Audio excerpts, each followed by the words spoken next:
Oh, wait. Is this thing working? Okay, I think that's working. What's up, goobers? Yeah, kinda sucks when you have, like, everything ready to go on time, and you're like, finally, I'm starting to stream on time.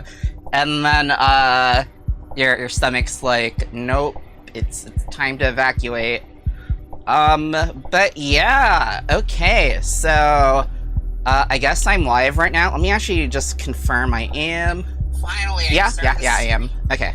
Yeah, I just need to make sure that, like, my microphone's on and people can hear me and stuff. I have, like, my iPad set up here. It's also watching the stream. And that's how I can actually read chat from the Workbench. But yeah, okay, so what are we doing today? Hold on, I need to sit down because it helps you think better. Is my chair working? Why is my chair not working? Well, anyway, just pretend that I'm actually sitting in a chair. So yeah, today we are on part 2 of, trying to control this robot with a PS3 controller, which I thought I'd be able to do last stream pretty quickly, and then I spent, like, half the stream, rummaging for parts and just resoldering stuff and not actually getting to the whole point of the stream, which was, to control a robot with a PlayStation 3 controller, and 4 controller and 5 controller. Like, we just barely got to, like, controlling a servo with the controller and driving 2 uneven drive sides with it, because I think the ESCs are... They either don't have the same settings on them, or one of them's, like, kind of busted or something, but yeah. And also, last stream, I kind of wanted to see what would happen if I did, like, no preparation and just jumped in without, like, cleaning my workbench or, like, getting any of the parts ready, and yeah, I didn't really like that, because I spent, like, way too much time looking for parts and stuff. But yeah. I think that we are, I'm actually I just want to, like, yap for, like, a few more minutes and just, like, kind of chill out, because I was like, oh no, the tummy troubles, they're gonna make my stream late, and, yeah, I've been, like, kind of, like, hustling to, like, get the stream back on. So yeah.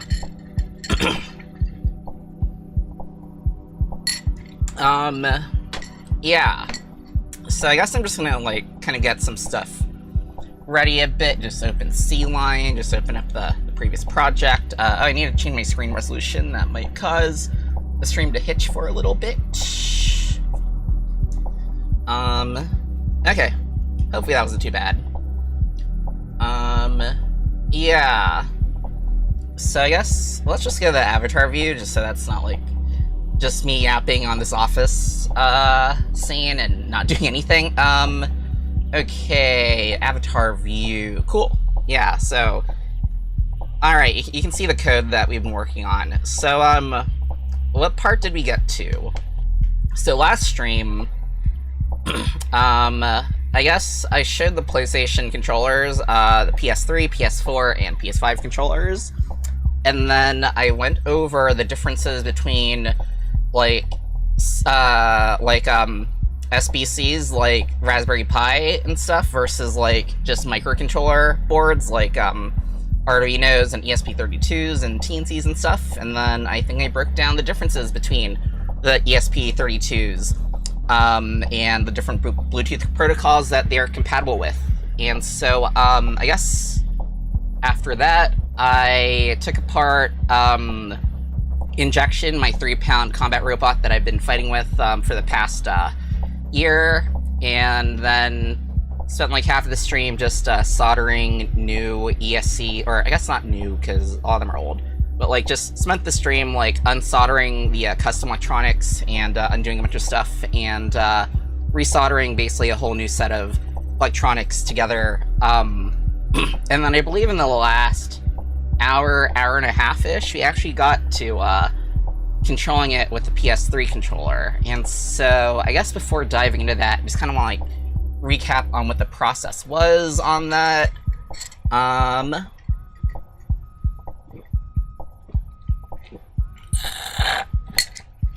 Okay. Yeah, just guzzling a little drink there. Alright, so let's go to the workbench. Y'all can see that GoPro's not on. Let me go fix that. Should reconnect very soon. GoPro, where are you? Alright, for some reason it's like the scale's wrong. Okay, I think we're correct now. Alright, yeah, so where are we at right now? So this is the PlayStation 3 controller. It's modified so that it uses an external battery pack. There's a couple reasons for that, or I guess there's like 3 reasons for that. That's a toenail. First one is we want to be able to turn off the controller instantly, I guess, for the fastest fail-safing. So we have this switch here to just hard cut off the power instead of like hold down the PS button or whatever, which is like too slow and inconvenient. Second thing is the PlayStation 3 is like what, almost 20 years old or so, and so the batteries in those controllers are pretty aged, and they don't hold their charge for very long, which is kind of a problem if you're fighting in a match and then your controller dies and then they don't let you like restart because yeah, shit just happens. So kind of related to that, I also wanted to just be able to replace the batteries instantly with like just right away, like if it turns out my controller is dead and then have a match in like 3 minutes, I didn't want to have to like delay the match or forfeit because I was waiting for my controller to charge. So yeah, having AAA batteries, I guess it lasts longer than like a single charge of like a typical lithium battery would last, and it also you can just swap those batteries out right away, and that's pretty convenient. So yeah, this is a PS3 controller that I'm using for this, and this is Injection, kind of ish, my 3-pound combat robot, except that let me go find the original electronics. So, these are actually the original electronics that I've used throughout her fights during the season. Custom board here with like an ESP32 here, a BN0085, I think, IMU, and underneath that is actually a high-range accelerometer. It starts with like H3L something, I forgot. There's an ADC here for like smart armor stuff, which I'm gonna talk about in like a future video, but not right now. There's the buck converter on this side, and we have outputs for LEDs, and then we also have outputs to the speed controller, which I'm using a 4-in-1 speed controller, and I want to replace that not because it works awesome, but like most of y'all aren't gonna be using those, so I kind of just want to like switch them to like individual speed controllers just to like give kind of a better, I guess a more standard or a more normal sort of configuration, just to be able to follow this along, because like it's supposed to kind of also be like a guide or tutorial. So yeah, these are the actual electronics I use to fight in like the past, what, 7 or so events. And let me go get the hammer saw arm. And so this is the actual weapon, since she is a hammer saw by default. It's kind of too dangerous to play with this just on the workbench for this, so we're swapping that out, and we're just replacing it with a servo for, I guess we're gonna do like a lifting arm or something. I might just design on like a silly little lifter and just shit that out during the stream. But yeah, so yeah, this is the hammer saw arm with a repeat and hub motor here, and a repeat max, I think, for swinging the arm around. Bless me. But yeah, we're not using that. We're gonna do like a special version of Injection, which is a lifter. So yeah, and here's what we did last stream, all the soldering and stuff I was talking about. So yeah, I just completely made a different wiring nest. We have the connection to the battery here. We're just gonna use 3S right now because I didn't feel like messing with how to fit a 4S stuff in here, although 4S might fit, so if it does, I guess we'll use 4S, because why not? We have PCB switch with a standard, I think it's 330 seconds hex to turn it, and that just gets mounted here. Installed 2 buck converters, one that steps down the 3S or 4S power to, I believe, 5 volts for the ESP32, and also a second one that steps it down to 8.4 volts, which is what the servo can take, or I guess the max of what that servo can take.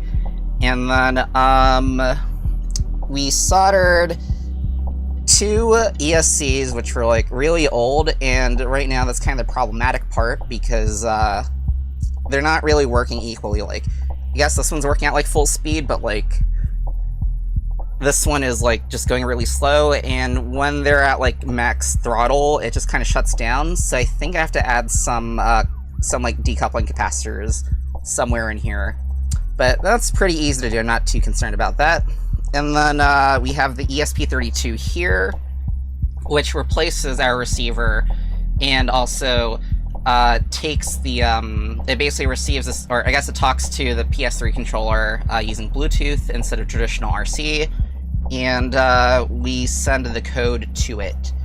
And in this case, this is the Adafruit QD Pi ESP32 Pico, I think, and it fits in the very popular Zhao form factor, which a lot of little boards come in, including this ESP32 C3, which is a later generation of ESP32. The difference for why we're going to be using 2 different generations is because the PS3 and PS4 controllers use Bluetooth Classic, which the older gen ESP32s can take, but the newer gen, the PS5 controllers, they only take, they only talk in Bluetooth LE, I think, which, the newer gen ESP32C3, does. So, yeah. And then, once you got all of that stuff fired up, we, if you go back here to the code, we just got some simple code going where we've defined the servo, so we installed the ESP32 servo library because the default Arduino servo library is not compatible with ESP32, and this one I've used in the past and it works pretty well. We figured out which PS3 library to use, and which PS3 controller library to use, and how to connect to that, and how to get the values off of the PS3 controller. And we are also applying that to the servo and the 2 ESCs. And with that, they're actually taking the same kind of signal, which is, I believe, 50 hertz PWM. Yeah. And so we're also adding some debug logs here so that we can see what's going on, make sure that like we're reading the values correctly, and make sure we are applying the correct values. And theoretically, this all should have worked well, but it's not working well, and I believe that's because the ESCs, the 2 drive ESCs, they're behaving differently, and I think that they both need some decoupling capacitors, and they also need, what's it called? So they need some decoupling capacitors, and the one on the right side is going super slow, so I think it has different firmware loaded on it.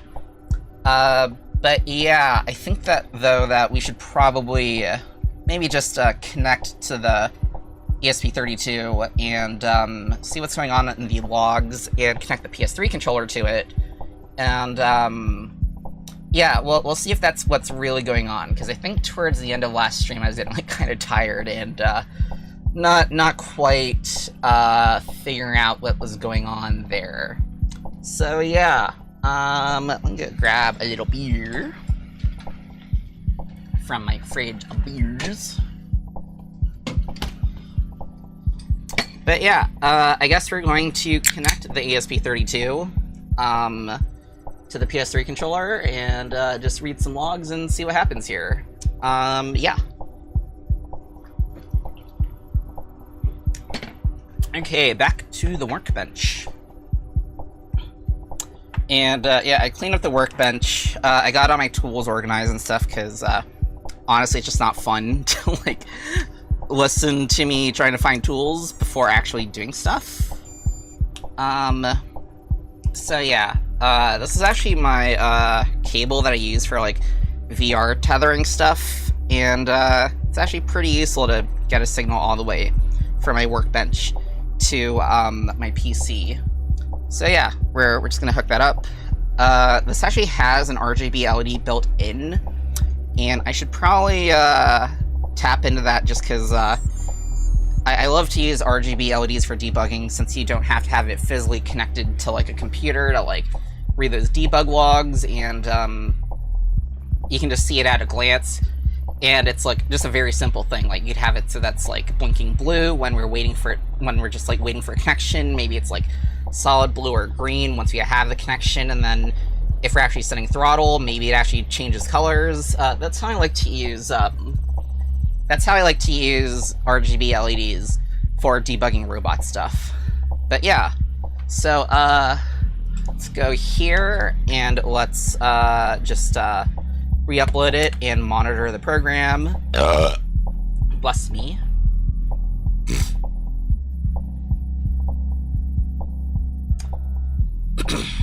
Alright, we are connected, we are writing. I think that you can hear the servos twitching, and let me actually get the other microphone in there so that you can hear all that fun action or whatever, I guess. And let me go get my hot glue gun started also, so that we can glue that Sharpie back on so you can actually see that servo spinning around. Yeah. Okay, so, just gonna have, like, the reset button here. And then we're gonna turn the, controller on. You can hear the, ESC, arming stuff. And, yeah, so, see that when we depress the trigger on here? Oh wait, I just switched the camera. So, when I depress the trigger, you see that, servo is spinning, and I'm gonna hot glue a Sharpie to it just so that you can see it, better. And, I should probably raise the wheels of the robot too, so I don't have to, like, run off of the workbench or something and cut off all the wires. So yeah, we're seeing that, we're having some weird behavior on the drive motors. And so the left side, we're getting full speed, but when we're at full speed for too long, it's restarting. So I think that we need some decoupling capacitors on there. And on the right side, it's just like really slow and it never gets up to full speed. So I'm thinking that either something is wrong with this ESC or it just has some different settings loaded. And I don't have the BLHeli32 programmer installed right now, so I think I'd rather just swap that out. The good thing is, instead of listening to me rummage through a bunch of parts, I have done that in advance, although I'm not sure if all these ESCs work that I found. Hopefully these two do, because those are like the repeat AM32 drive ESCs. And I think that the one that I know I burned one of them out, but I think the one I burned out, I think that one I like just snipped all the leads off, or I like smashed or something so that I'd never accidentally use it again. But I mean, in the worst case scenario, we have a brand new repeat AM32 dual ESC, so we can just use that, which I believe is pre-programmed for driving stuff.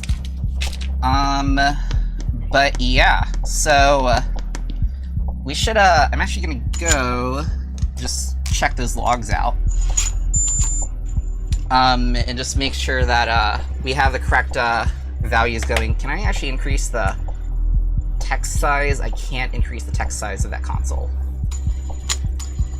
It's also...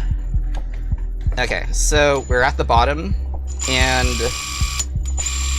So yeah, left is going from 0 to 180 as it should be. Right is also going from 0 to 180 as it should be, so... Nothing's wrong on that front. So the problem's definitely isolated to the ESCs. And so, let me just think about this. First, I guess, let me just check the repeat website and make sure that the dual ESCs are actually pre-programmed. Repeat robotics dual ESC. Because if it's like pre-programmed for drive, then that makes things a lot easier. Okay, looking for something to simplify your blah blah blah blah blah. Dual brushless drive ESC makes the insides of a robot neat, blah blah blah blah blah. Pre-programmed with drive settings. So yeah. I guess that we can go do that then, because I think I want to go with that option, because I've actually never used one of these. And it'd be nice to just be a little familiar with it. And what else? I guess... Yeah. Well, we'll know it works right out the box, because Peter ships out good products. So, yeah, I guess let's just unplug this stuff, and we'll just hook up the new ESC and get rid of the old one. Get rid of the old ones, because there's two of them, actually. Is that a good idea? Actually, because, that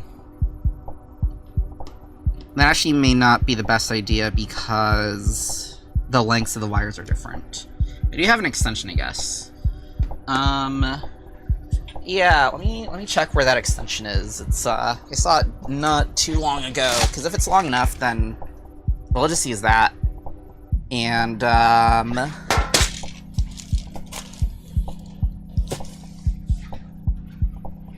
actually, I don't want to. I changed my mind. We're just going to swap out... I think we're just going to swap out this side, I guess. Well, actually, regardless of what we do, I'm gonna have to, like, extend the wires anyway, so let's just keep it simple and use the repeat dual ESC. So, I'm gonna unsolder the signal wires for, the drive. Did it unplug? No, it just folded. Kind of weird. So I'm just gonna unsolder those, and, I guess snip off one of the power thingies, since the dual ESC distributes the power. And, let's see, I'm gonna go move the robot itself out of the way, and then put the soldering fan in. Okay, robot chassis is moved. I'll just put that out here.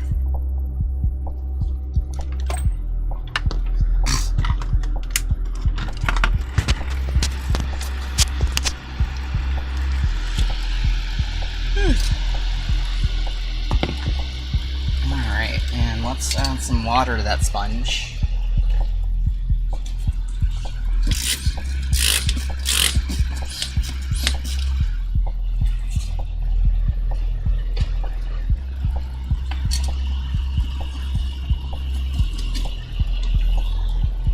Alright.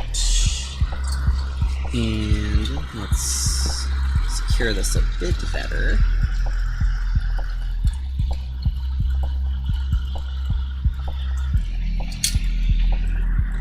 Just gently tug on those. Okay, first one's out. And second one is out. Cool. Then I guess with that, just gonna unplug those. And then let's open up that repeat dual ESC.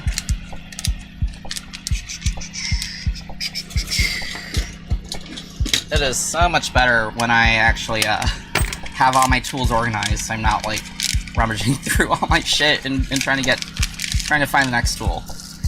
Okay, so let's see, with this, just gonna need to extend, I guess, just the wires going from the motor drive to the ESC.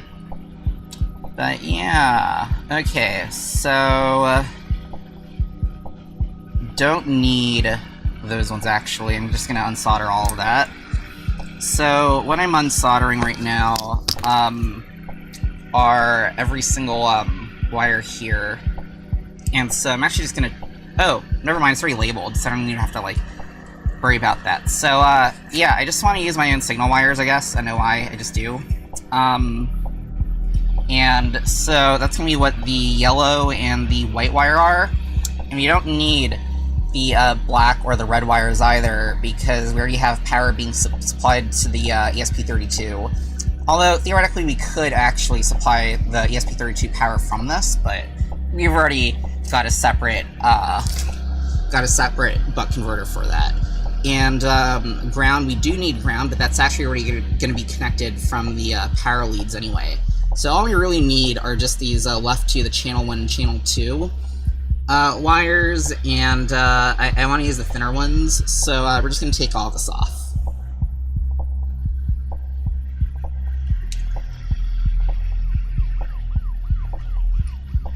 Okay.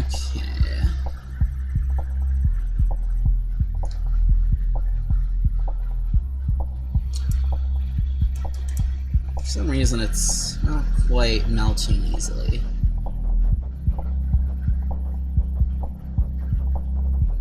I wonder if it's like, oh, you know, it might be... Okay, I don't know what was going on for that first time.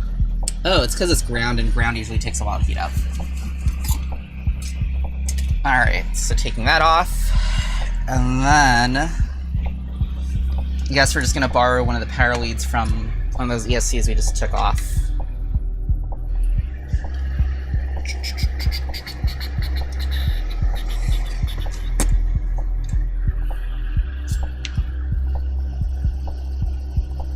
Okay, taking that off, and might as well just take that wire off too.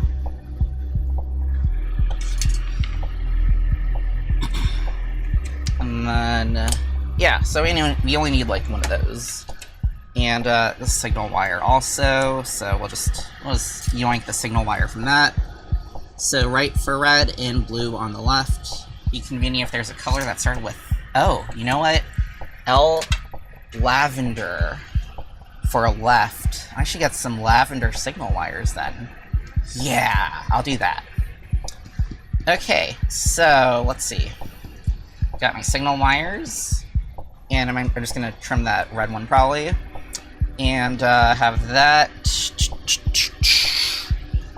I guess I'm just gonna tin those power leads.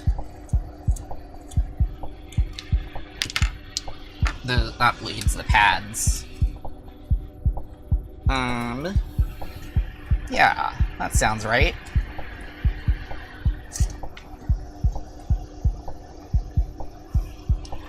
Kind of dirty, let's clean up a bit.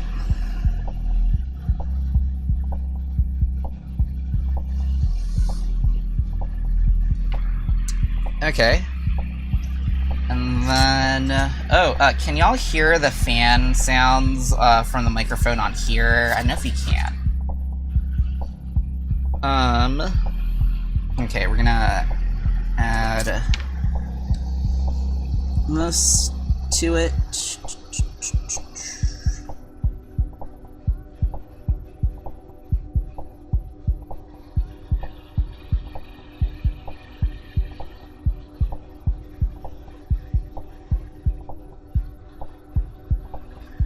Is that a secure joint? No, it's not.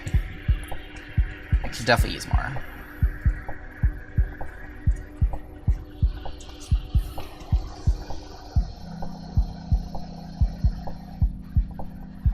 There we go. Yeah, I actually have like another fan behind me because it's really warm for some reason. Although I did turn down the thermostat like 30 minutes ago, so I could probably actually just turn this fan off because the soldering fan is not sucking anything in. Yeah. So yeah, that's definitely good. And then, which side is channel 1, which side is channel 2? Channel 2, okay, cool, so the signal pads line up with the sides that they're on. So I guess we'll just make, let's just make channel 2 the left side and channel 1 the right side. And we don't even have to worry about, like, reprogramming this, or the sides, because, like, if we need to swap directions, we can either just, like, change the leads, or we can just, change the, we can just swap 2 of the phases on the outputs of the ESCs, or we can, just change encode.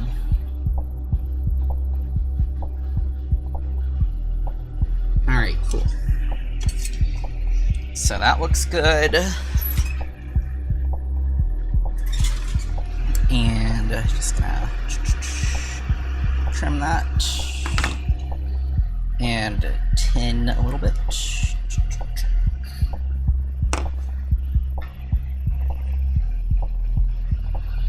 And then I guess we just need to, like, put some of the MR30s on the outputs, and then we shouldn't have to really solder anymore for the rest of the stream.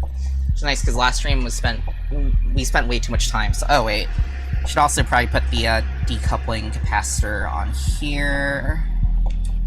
And let me just verify that negative goes to there and positive goes to there. It does matter because the electrolytic capacitors are polarized.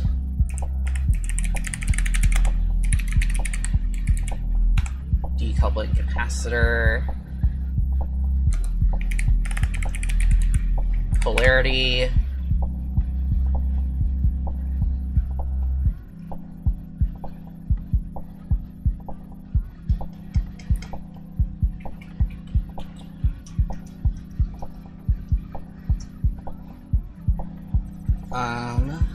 ESC.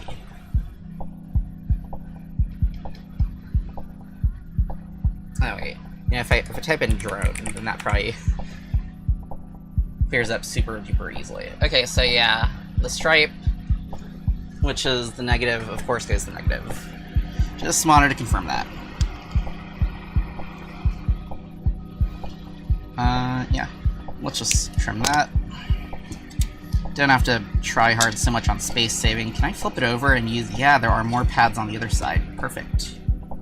Yeah, we'll just use the pads on the other side and maybe stabilize it with, stabilize the existing leads, just so that they don't, like, fall off or something, I guess. Then... yeah, we'll just fill that up for now. And also tin that, I guess.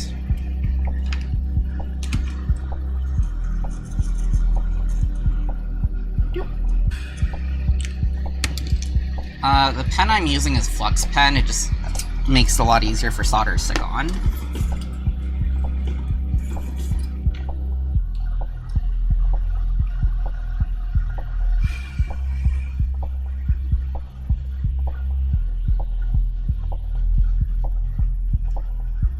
That's not well spread. Now it's nice and well spread.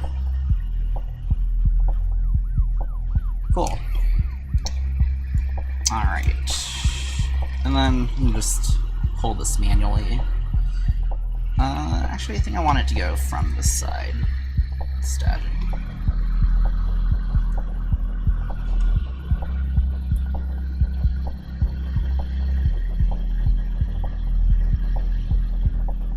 Since, we're probably not going to be fighting with this actual configuration, I'm not going to be, like, worried too much about it being, like, nice and streamlined. And, oop. That clip is a little stuck. Alright, so we have this. And then let's solder it back to the ESP32. Or, actually, let's not do that right now because the signal wires are pretty delicate. Okay, so will an MR30 just fit neatly? Let me get some new MR30s. Let's see. You want the one with the visible ridges. I'm not sure which one's male or female when it comes to, like, MR30s. If you consider it to be, like, the plastic cover bit, or if you consider it to be, like, the actual pins themselves. Okay. So... you know, actually, I think I just want to reuse this, because I don't think there's really too much of a use of, like... Nah, we're just gonna use new ones. No, we're not. Actually, yeah, we are. Which is these new ones. Okay. So the leads on some of these can be like, on one side's gonna be really short, the leads on the other side are gonna be much longer.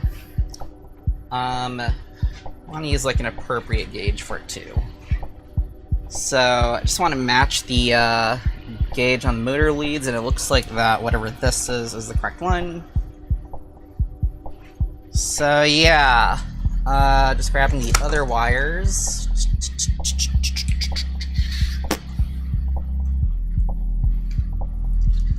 And blue. Yeah, cool. Okay. So, let's see, blue, that's left, that's gonna be a short one, and red is on the right, and that's gonna be a longer one. So blue is nice and short.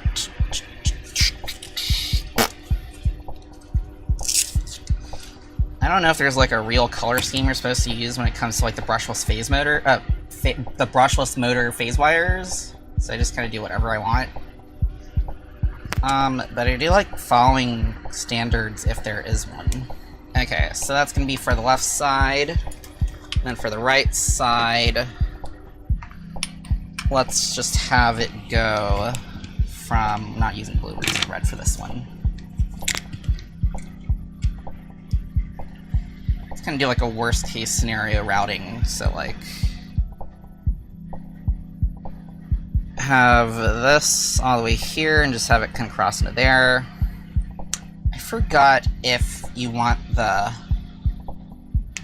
motor leads to be the same length, or if you want the,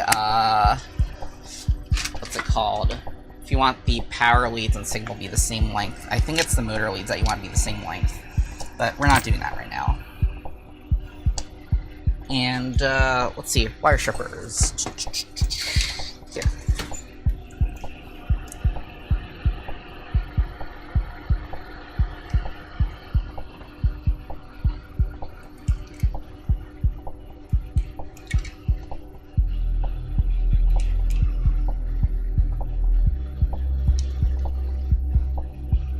And then we're gonna just tin these real quick.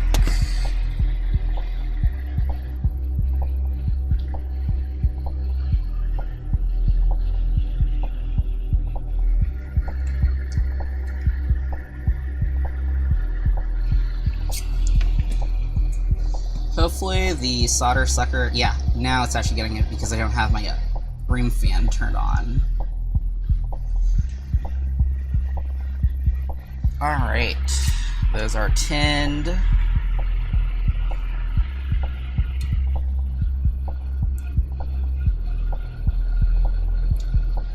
And then let's tin these ones.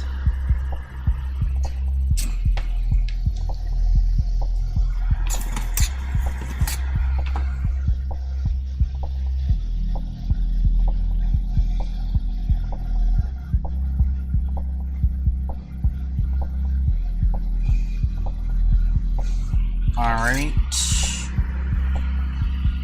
And then let's take our MR30s and, yeah.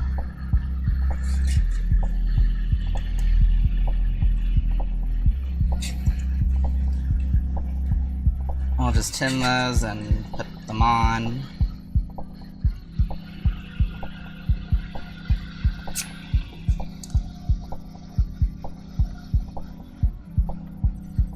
Two and three. And then here. 1, 2, and 3. I could probably use a bit more flux.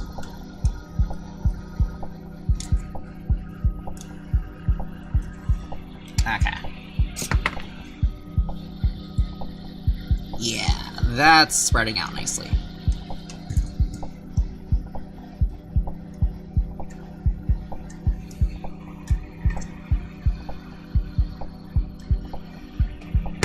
Then let's get this in.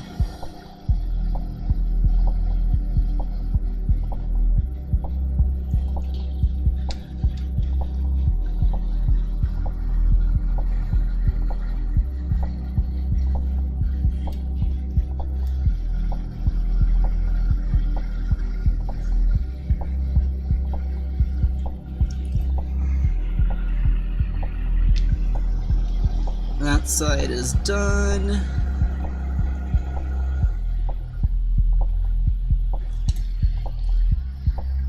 Okay, yeah, wait. In the middle.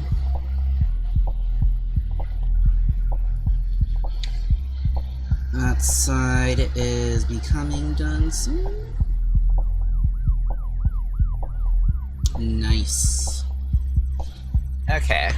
And then let's get the heat shrink on. Turning on the what's it called? Hot air. Where did I put my... Is it in here?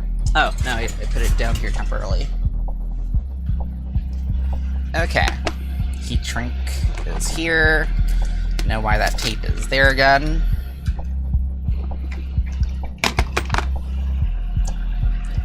Okay. So... 1, 2, 3, 4, and 5, 6. Perfect.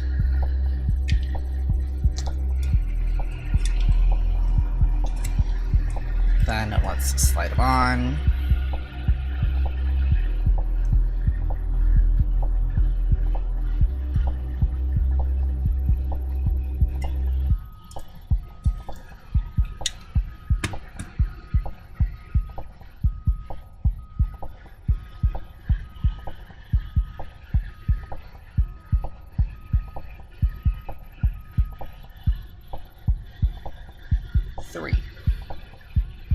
Okay, cool. Those are all the way. And then let's shrink it. Whoa. I got caught on something.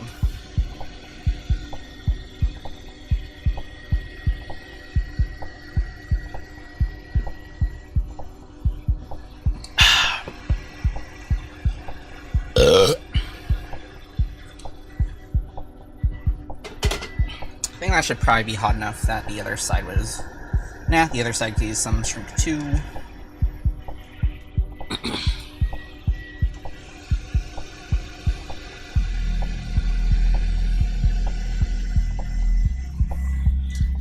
Okay, that's nice and shrunken. Then let's just trim these ends to all be the same length exactly. They are already extremely close. Maybe not so much this one.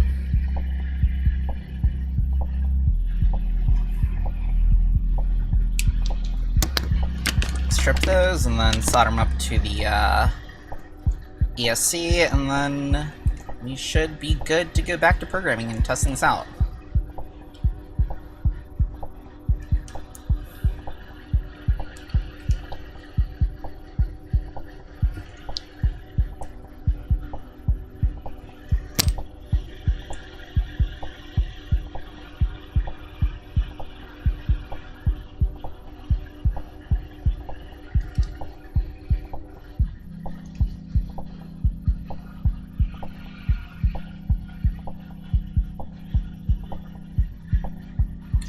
Okay, those are twisted. And let's tune them.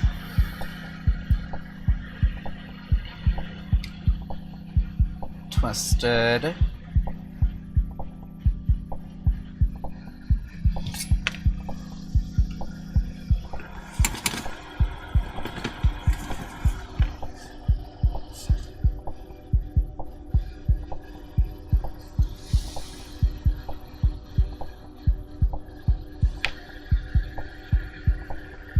Alright, that's tinned.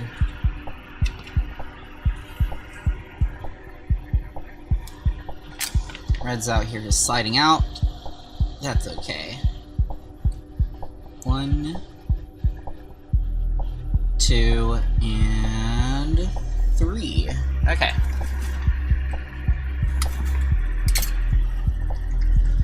That is in. And let's tin these pads here. Bless me.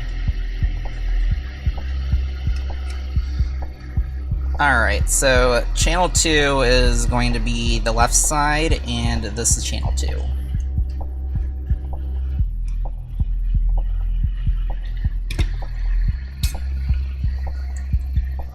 So, oh wait, let's actually add some flux onto here. So it spreads nice and evenly. And then let's tin all of this.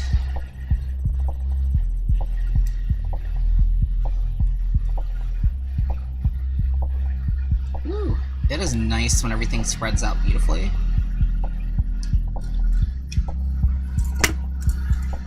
Ow, that's hot. And then these pads, let's tin them.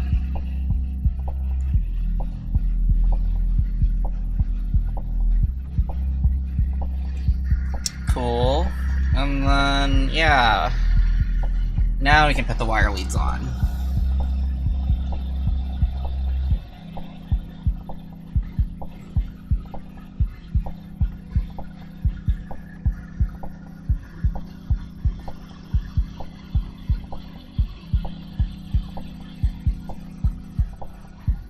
And then I think after we do these wire leads, then we can connect to the ESP32 and test it out. And see if it drives evenly. Because we also have the decoupling capacitor on there, so we should hopefully not have the issue where it seems to be browning out the ESC. Okay. Oh, that's reversed.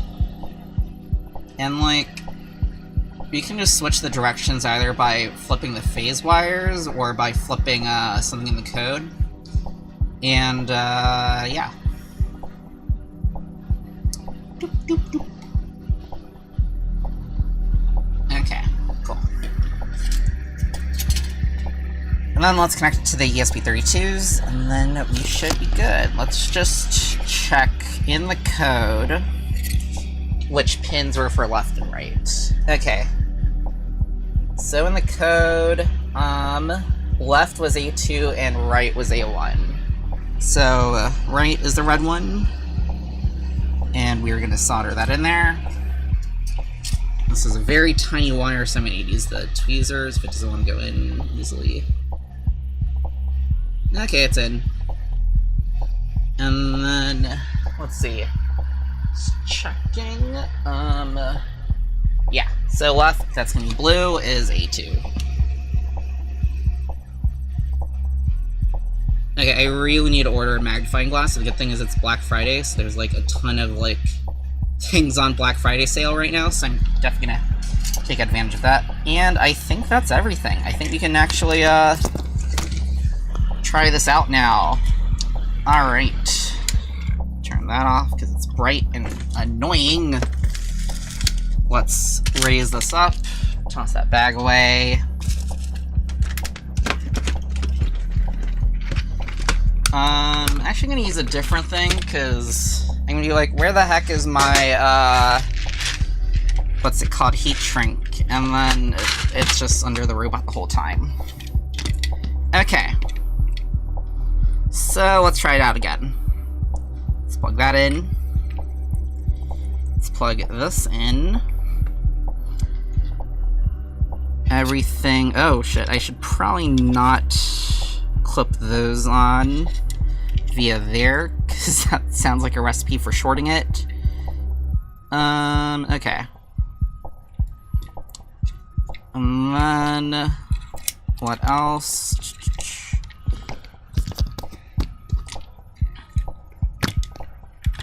Yeah, I don't actually think we even need to hold anything right now. Okay, so where's the battery? There's battery. Alright. I don't hear anything, and that's not a great... Oh! I forgot to plug it in. Yeah, that would help if I actually plugged it in. Okay. Ooh, yeah.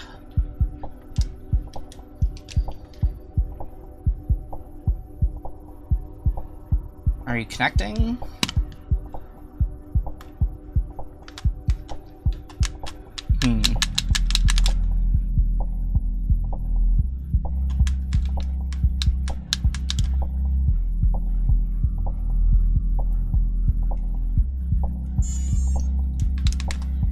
it's not actually moving. Kind of hope that there are...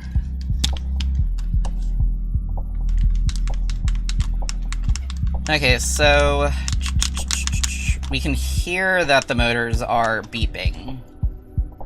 But, they're not actually doing anything. Let's, you know, it might not be able to actually operate until serial is plugged in, because I don't think that's optional. So, let's actually try that again. May have to disable the serial monitoring or something.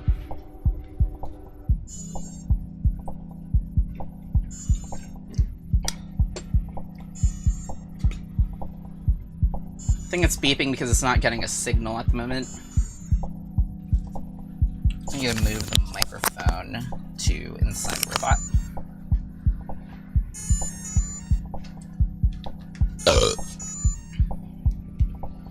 And then...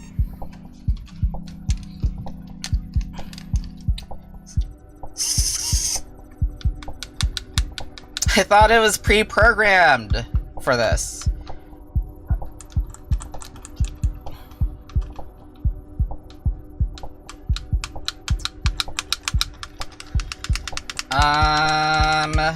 Okay. Maybe not.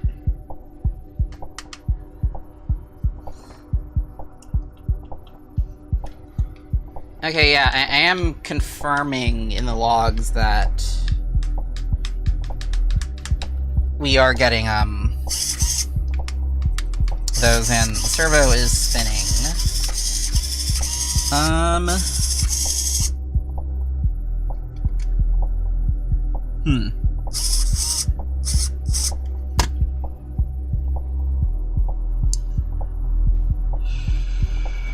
And those shouldn't be shorted. Ground is there, battery's there. Let me get the multimeter out and just confirm that ground is shared. It should be. Okay. Just gonna unplug that because shorting is suck.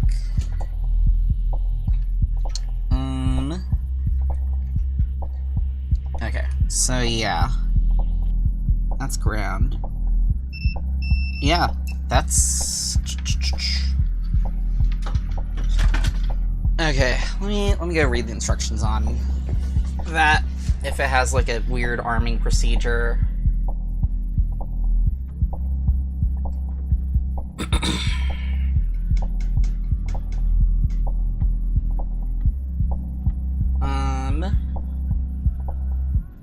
Pre-programmed with drive settings, small size, lightweight, active current limiting.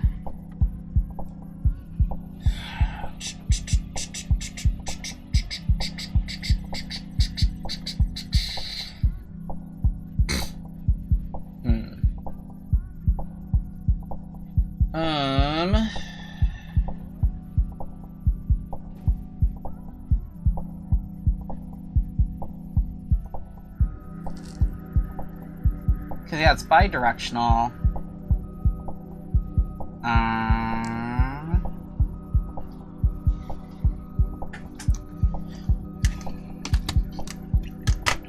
Okay. Let's just check if it needs to be, like... Oh.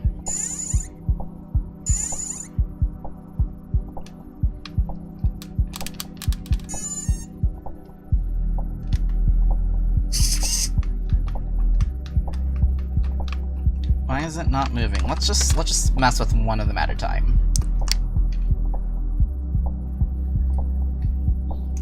And let's also just kill the serial stuff also.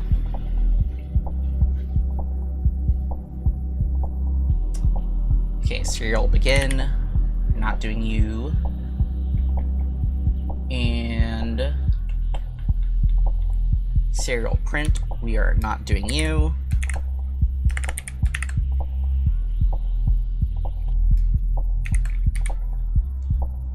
Oh wow, why did I copy paste that like a bajillion times? We did not need to do that. Okay. And we don't need the sweep code anymore, so I'll just remove that.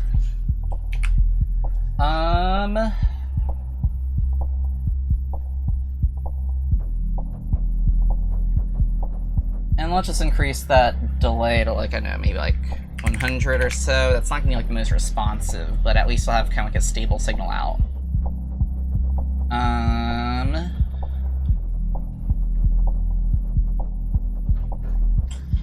And I guess we also just make sure that we're not shorting out those two signals, because that would probably also cause issues. And let's see. Channel 1, Channel 2, yeah, those are what we expect them to be.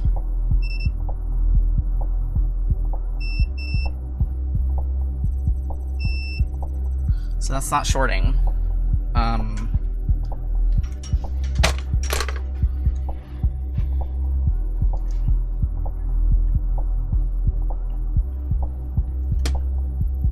Alright.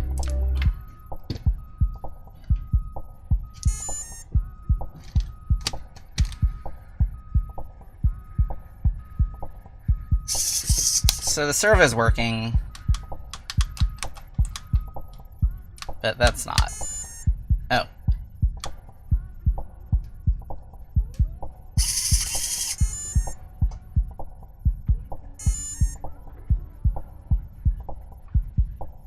It's just beeping over and over.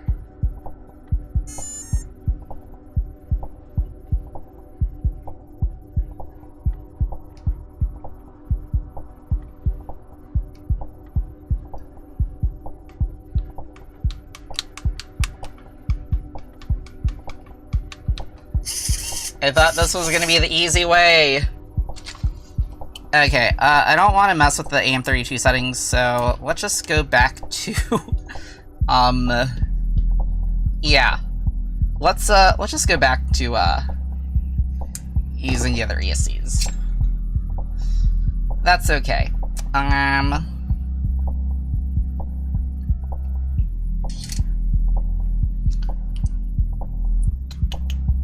Let's see. So I think instead, going to desolder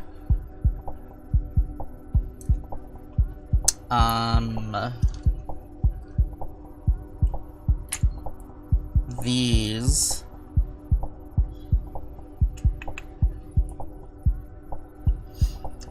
And those are already the appropriate length for that.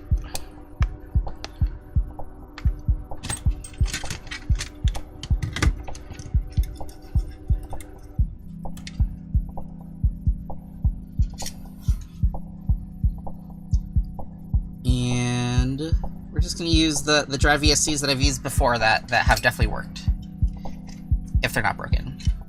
But they have settings that I've definitely used before.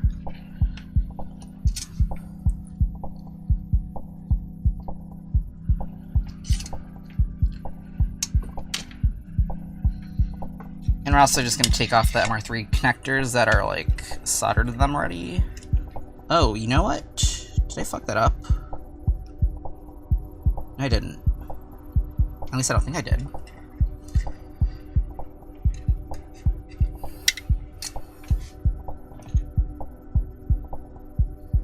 Yeah, I don't think I did, because it was beeping as we expected it to.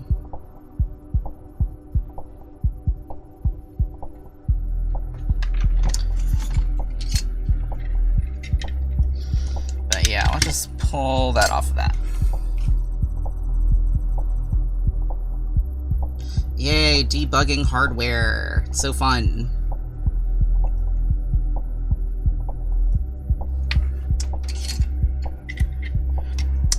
Yeah, I'm just gonna leave that alone. Okay. So we have, where are the old ESCs? Just want to use the leads on the old ones.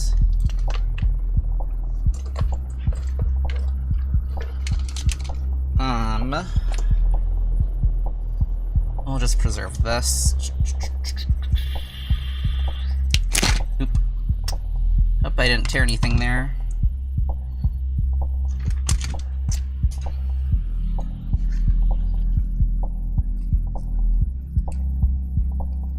Okay. So let's just put a XT30 on this.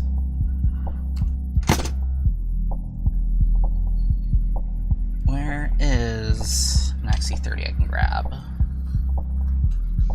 Because I'm actually kind of running low on those.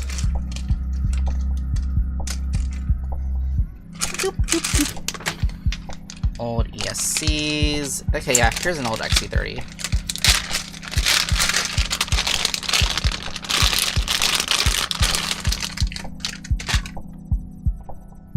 Cool.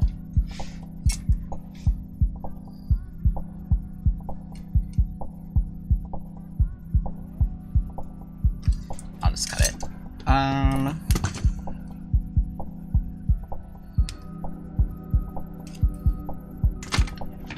Ouch. My ankle just popped. That's never happened before.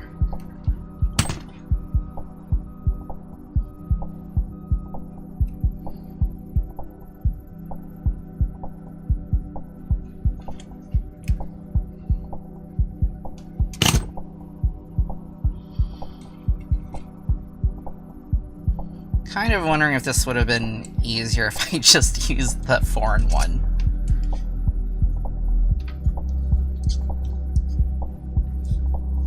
Okay, so tinning these. I guess I need to turn the soldering fan again.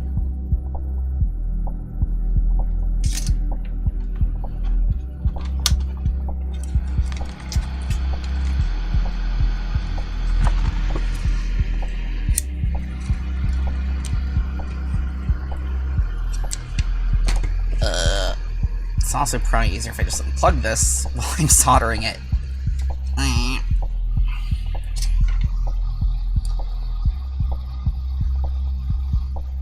Can y'all see that angle properly?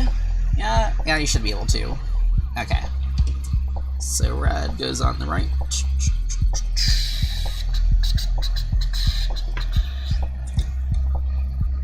Red goes on the right.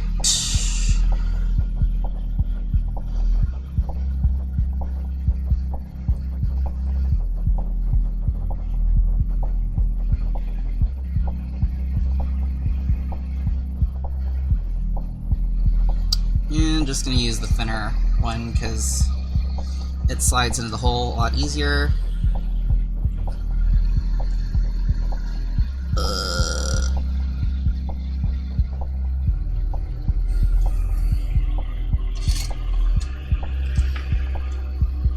And let's see. So left is A2. Yeah, actually, let's just redefine left to A1.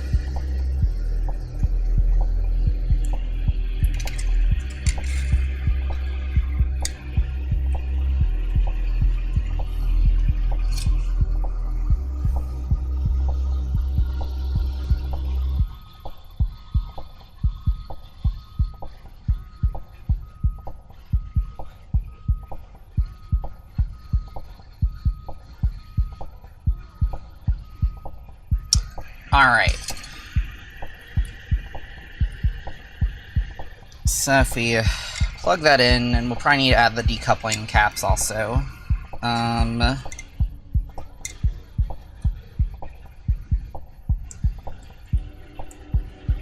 Okay. Where's the battery?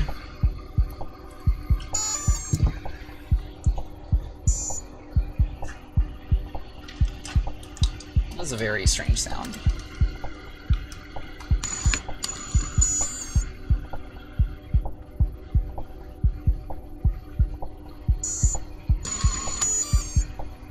It's doing the same thing, but let's see what happens when we add a decoupling cap to that. It's also really slow for some reason.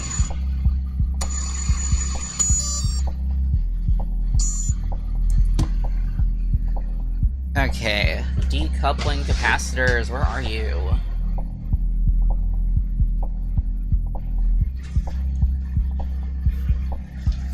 Oh.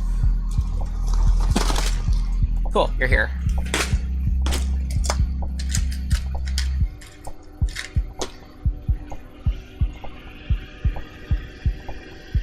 Okay, so the fat stripe goes to, oh, let's see. Yeah. Batteries unplugged. Oh, hi! Happy Thanksgiving!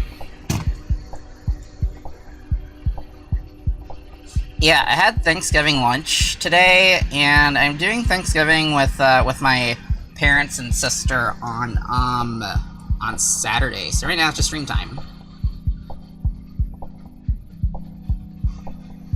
Let's actually tin that. Yep.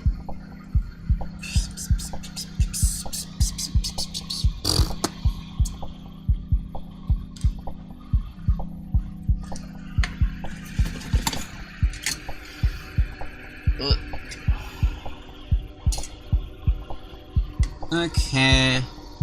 So hopefully we don't get that brownout behavior once we, oh. Poo. That's weird.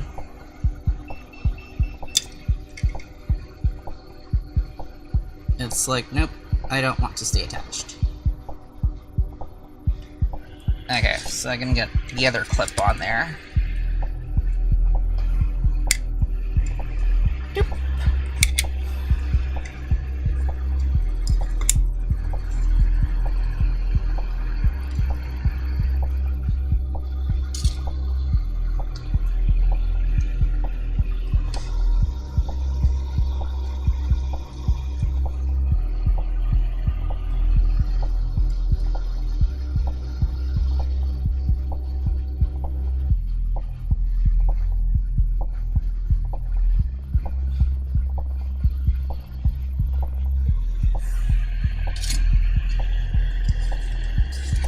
Well, that's kind of a shitty soldering joint. But I just want to see if this even fixes the browning out that we're getting right now.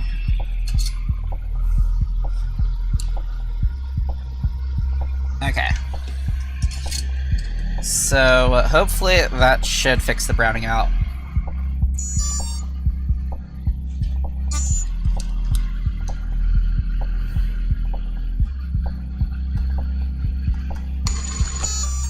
It does not.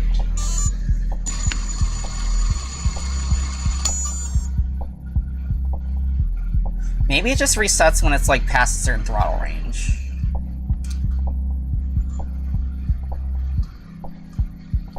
That is possible.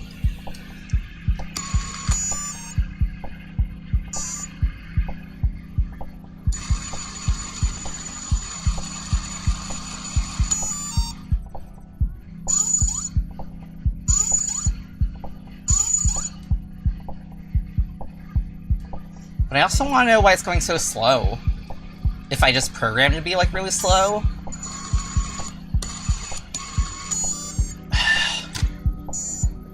Okay, well, I'm going to see what happens if, Oh.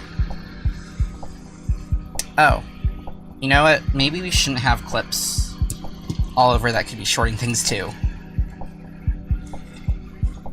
But nothing, I don't think anything was actually being shorted there. I think it almost was. Okay. Maybe instead of the throttles going to those min and max positions, we just have it at like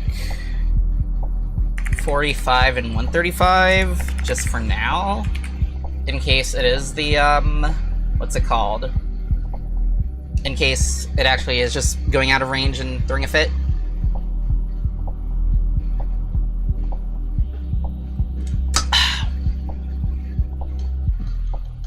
Because I think that's what's going on here.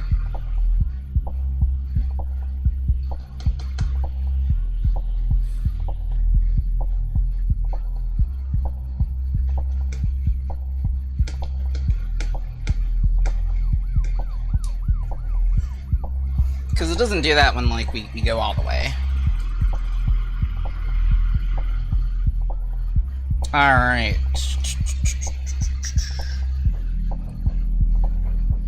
Oh, we're unplugged also. That makes sense.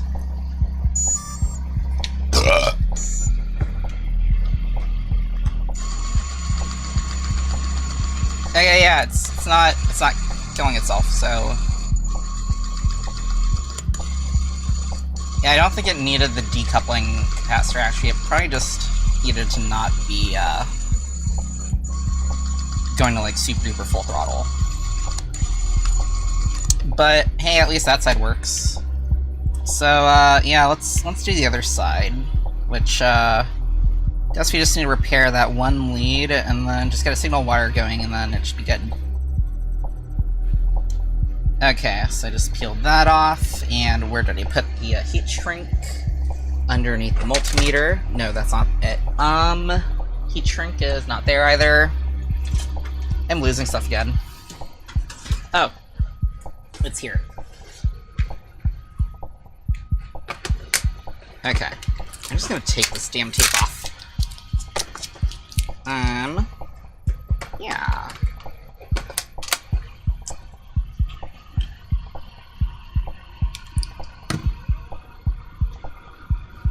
Okay, so we just need to resolder this and then put a oh wait, that's the wrong one.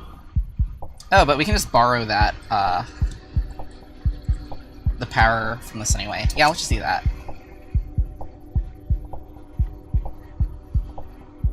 Alright. This is taking forever.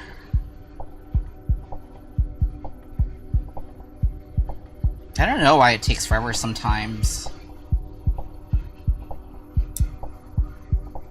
And other times it just, like, kind of melts instantly, just like that.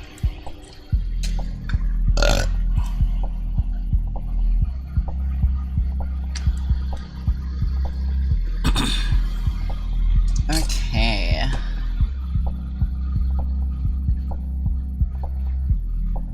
Have that soldered on, and then slide this on, and we can shrink the heat shrink on there. Unless it is already shrinking because it's really hot right now. I'm not too concerned, I'll just shove it on and we can just like put a glob of hot glue on there to be like extra safe, I guess, if you want to. Okay, so let's see. You have this one spinning, and I think that decoupling cap is actually just kind of unnecessary, so I'm just going to take it off because it seems like it's probably going to cause me problems getting in the way than actually helping with anything. So let's take that cap off.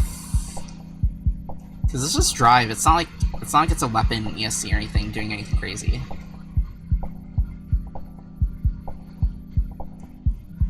Okay.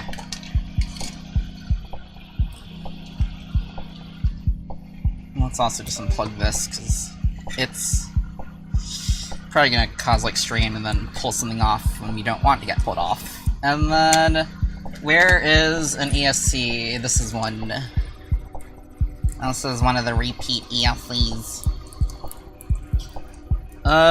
Kapton tape, where do you start and end? Or should I just cut you? I'll just cut it off. Okay, chopping it off. Doop, doop, doop. Oh, that's where it starts, I guess. Do I need to do the whole thing? I don't know if I need to do the whole thing.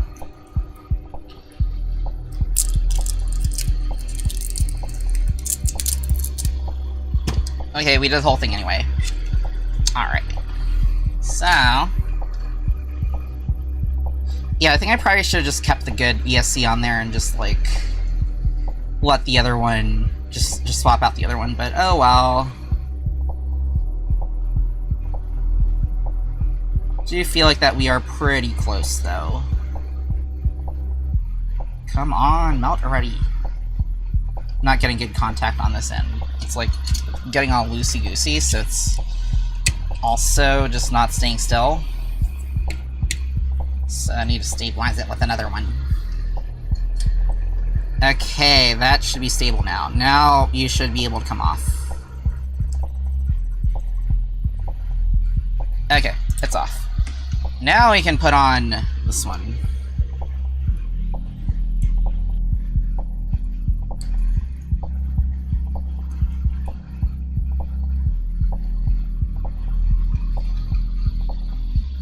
And then the other one.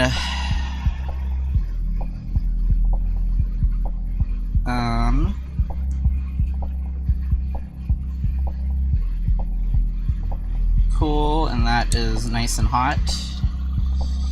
And then we can do this one here. Signal, not 5 volt. Okay, cool. And then if we just plug this in after soldering just one more thing, then we should see that spin also, because I am tired of messing with these ESCs. I just want to get the PlayStation controller working. Let's see.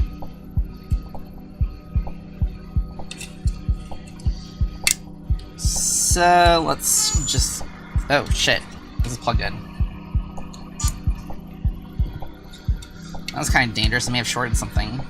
If I wasn't, like, by accident, but I don't think that happened right now.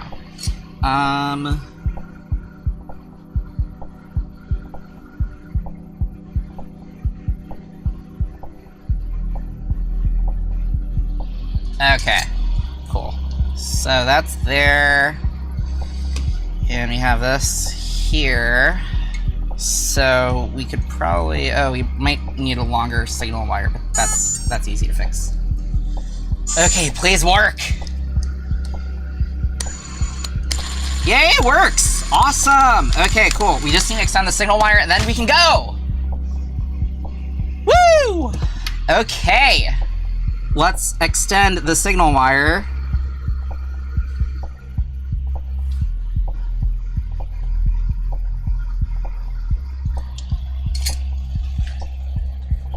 I don't care that it's slow, at least it's working. Speed is not the point of this stream.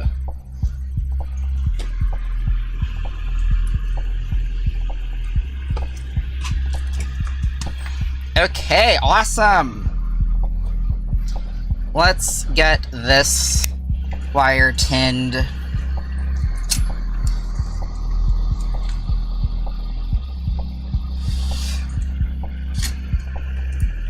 That is tinned. Let's solder that on here. Yeah. Clean that tip. I just like how I don't even have to, like, properly, like, use the wire strippers for like super duper thin silicone wires. I can just get it with, like, my fingernails.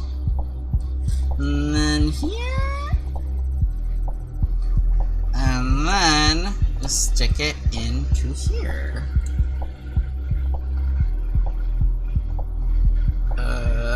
Stick it into here. There we go. That's in there. Alright. And then let's try again.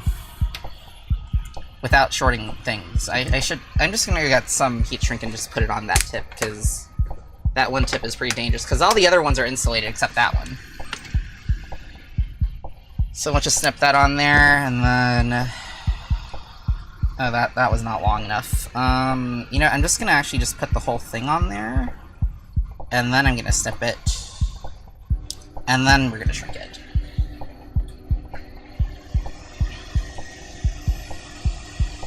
And that should keep this tip insulated. Whoa. Ah, I'm tangled! Okay, I'm back. Alright. What was I doing? I want to test this out. And is my hot glue gun go? No, it's cold gun. Okay, so let's turn this on. That's working. We just need to flip those. That's also working, and they are going backwards, but that's okay. That's okay. Yeah, that's totally okay. So I think I'm actually just gonna flip what's reversed and what's not reverse, I guess. Or no, I can just add a multiplier. Multiplier. Okay, plug this in. Let's get back to the code. Okay, so... just gonna set this to negative whatever, and set that to negative whatever that was. And we're also supposed to switch those. And then we can upload it. And then we can upload it.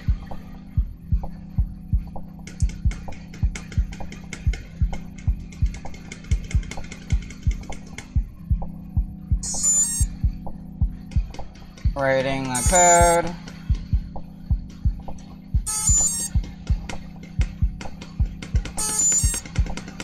Still uploading. You're uploading code.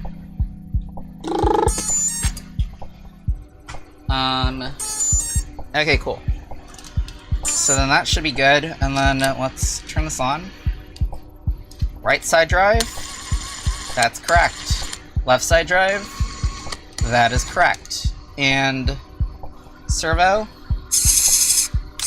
that is correct. Cool. Yeah. So that's all good. So yeah, I just want to get all this self-contained now. And let's also just wrap a bunch of shit in electrical tape here so that we don't short anything. But yeah, we have a self-contained PS3 drivable robot now. We have achieved the first goal, finally.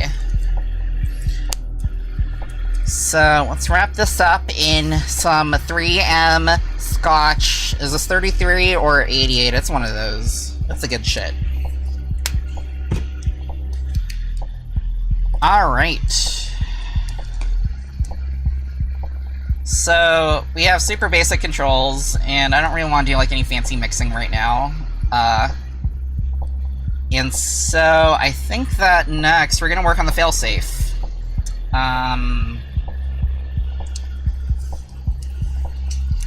And so, with the PS3 controller, at least with this library, it's weird because, like, there's a thing to check if the PS3 controller is connected, but when you disconnect, it no longer, you'd expect it to return false if it disconnects in the middle of operation, but it actually does not.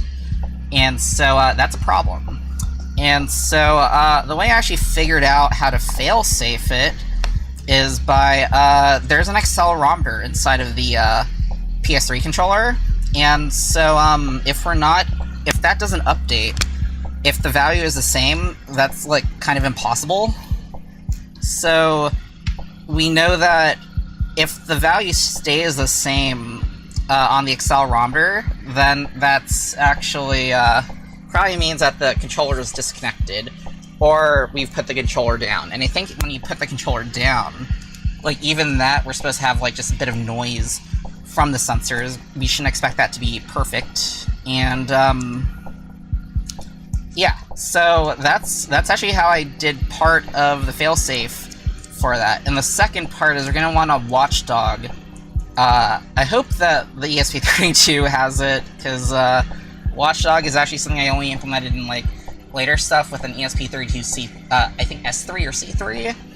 And yeah, so if the main program ever crashes, then the watchdog, it's actually like a little separate program that makes sure that if it doesn't get like any signal from the main program, then it's like, nope, you're not doing things properly, I'm shutting you down. But yeah, let's contain this all back into the robot so it's not like got its guts all over the place. Okay. So where are my little tiny screws? My number 4 plastics? Yeah, you look like a number 4. And precision screwdriver.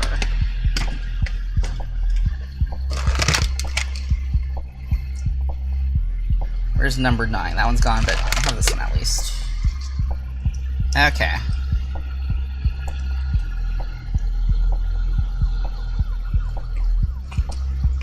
So, just screwing this in. It's kind of funny just how space inefficient all these connectors are. Just taking up all that space in here. But that's okay. This version of injection is not going to be fighting for real. This is just a demonstration. Oh, and it's okay that that ESC is also just occupying that space too, because the only thing that we really need to be space efficient on is are the battery sets.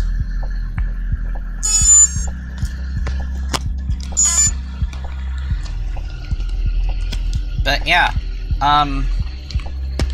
I guess you can just pretend that this is like, just pretend it's closed, and then if we turn this on,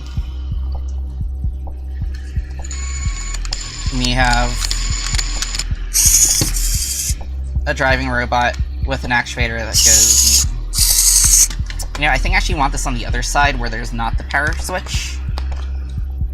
And I'm not sure if we're actually gonna 3... Yeah, fuck it, we're gonna CAD and 3D print something, because I like to do that. We're not gonna design it that hardcore, but we're gonna get something out of here. So Min can actually just flip this, I think, and upload. Well, we need to plug that in before we can upload it. Where'd you go? ESP32. You're one of these things. There you are.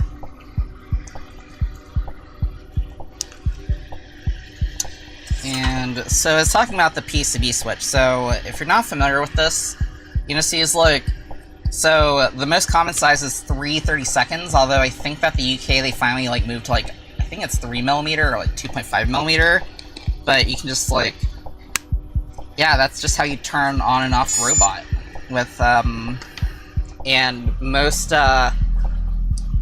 screw switches, which are by far the most popular type of switch in robot combat in all weight classes, they just use that kind of thing going on.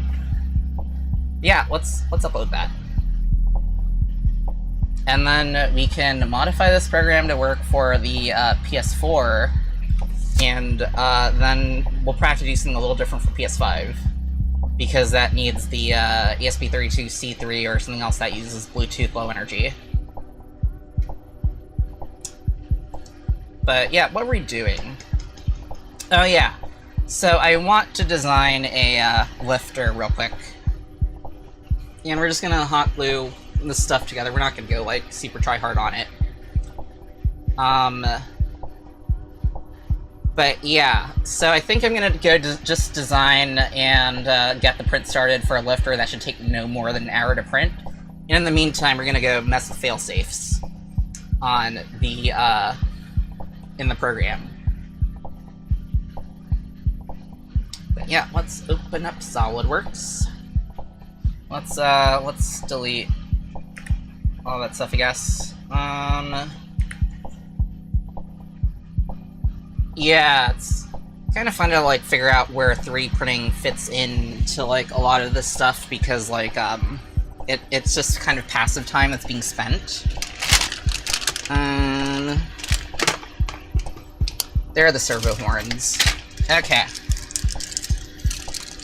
Oh, that's a nice big servo horn right here.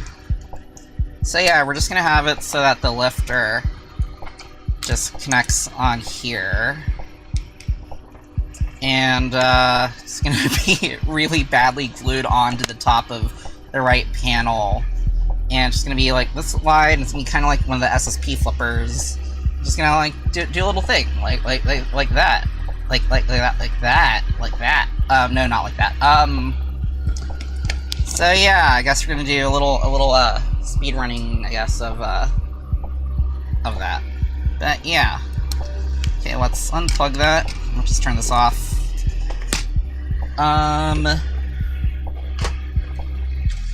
Okay. So flipper design.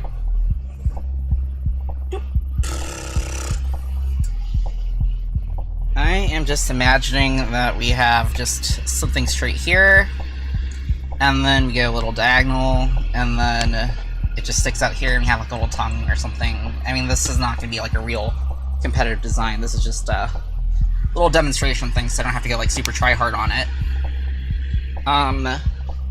But yeah.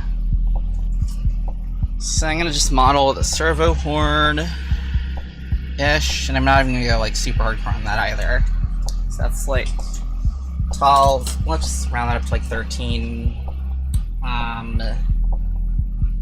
millimeters, I guess.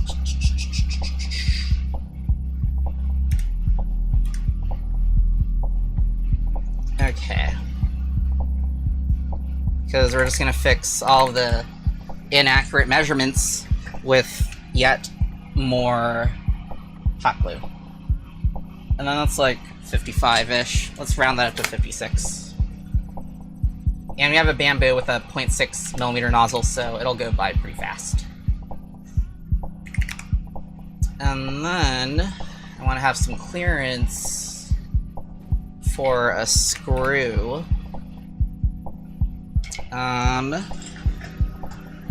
So whatever that is here, 6. Let's round that up to like maybe 8. Yeah. And then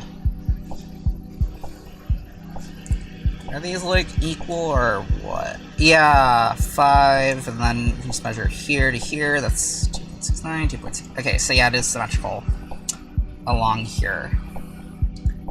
And it's plastic, so it's gonna be like compliant stuff. So let's just have it at like 48.5, I guess, and 48.5, and let's say 29.5. 48.5, 29.5.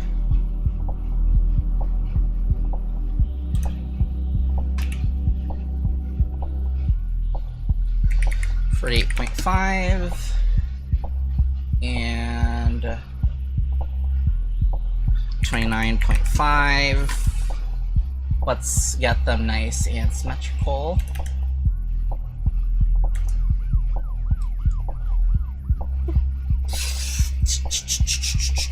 Symmetric and symmetric, and let's also get these hole sizes to be like equal. Okay, cool, yeah. So that's all equal. And I'm gonna assume that the servo horn has some like screws that come with it. Does, perfect. Okay, so you are 2mm. So let's make you like 2.5mm, I guess. And let's see. I'm just gonna model out just kind of outside of that also.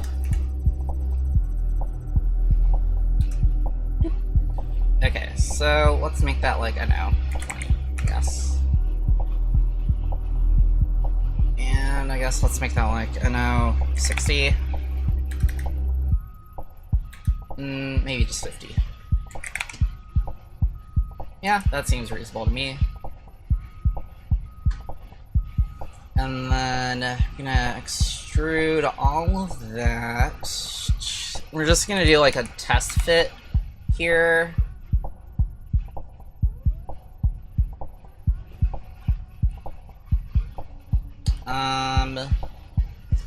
Okay, and how thick are you here?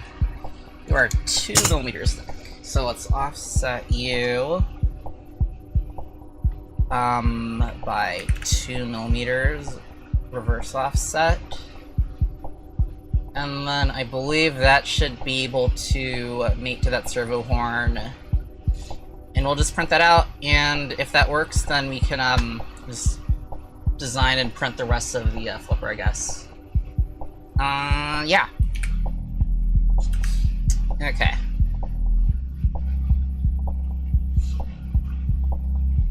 Yep. Where is it? Actually, I'm just gonna... this is actually easier, just go to the other cameras, I guess.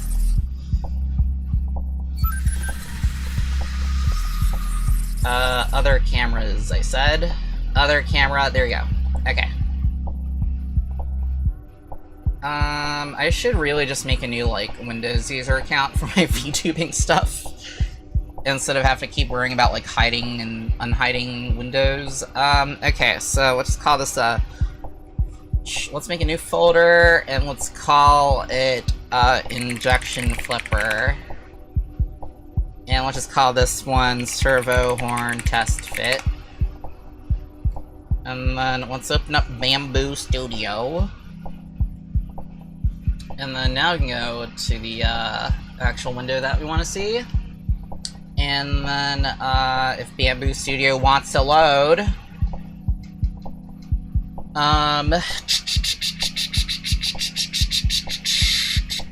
Please load. Wait, hold on.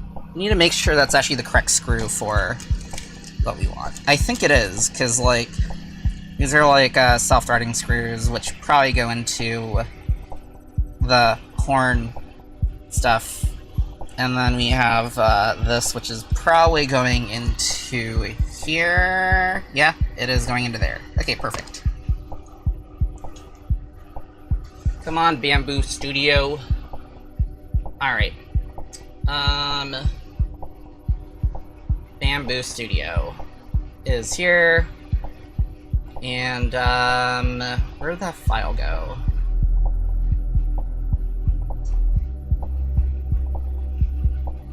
Servo horn test fit. Slice plate. 13 minutes. If we get rid of bed leveling, it should be faster, I think. Let's go. Actually, hold on. Shit, did it start already? I'm gonna cancel that, and I'm gonna just make the settings even faster. Okay, let's just set it to the big, fat, thick one. Slice plate. 13. Oh, it's gonna be the same thing anyway. Okay, it doesn't matter then. Okay, whatever. So that's printing, and we can go back to fail-safing. And so, let's see. So the way that I do the fail-safing when it comes to, like, using the PlayStation controllers is, what do I do? So I'm actually using accelerometer inside the PS3 controller to get the like, I guess, the current data on there. And when you lay it flat even, then you should still have the values change a little bit because of just sensor noise and stuff. But if the controller is completely disconnected, then instead we'll just get the same values over and over. And so if we have the same values over and over for, like, what, maybe like a second or so, then we can fail-safe it. And fail-safing is just disconnecting all of the servos and ESCs. So with that, let's re-enable all the serial stuff so that we can get some insight as to what's going on.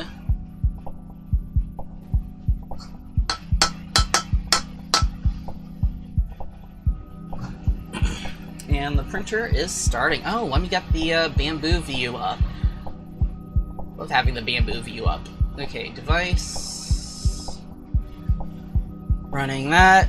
And, where is Bamboo Studio PIP? Why is that not showing up? Should be showing up. Okay. Transform, reset transform. Don't know. Oh, it's because it was underneath all this stuff. Okay.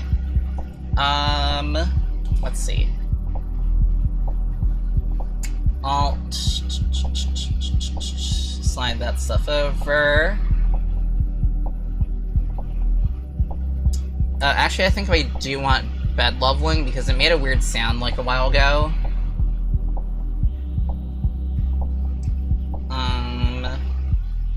Yeah.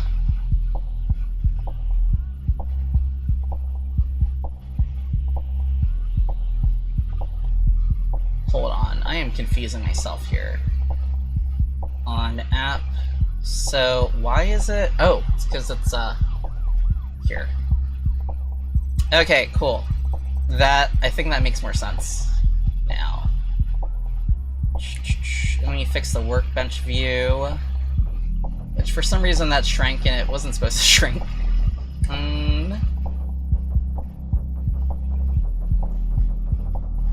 That's covering up the chat. Okay. Let's make this fit the screen, yes. Okay, I think that's working now. Yeah, I guess let's also just have this up here. Maybe let's make it a little smaller. And then let's hit play on that. And I guess we'll just see pretty soon if the leveling fails or something. But for now, let's get back to the fail-safing stuff. So, I don't know why it's stuck on waiting to download, if that's like an issue or not. I guess it is because it's not connecting. So let's just mash some buttons. And let's turn it back on. Okay. Well, we actually don't need to turn it on. So we can see that these values are changing when I move the controller around.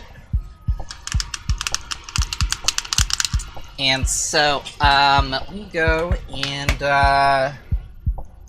let's output the values of the accelerometer. So let me go find that one library.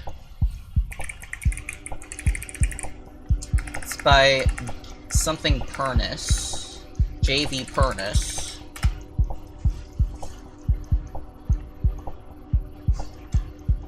And okay, so yeah, here's the library that we're looking at. PS3 accelerometer, PS3 accelerometer.eno, and yeah. So we have this accelerometer data here, and we can just save that. What's the value of this anyway? Is this like a float, or is it it's an int? Okay. Excel x, int, Excel y, int.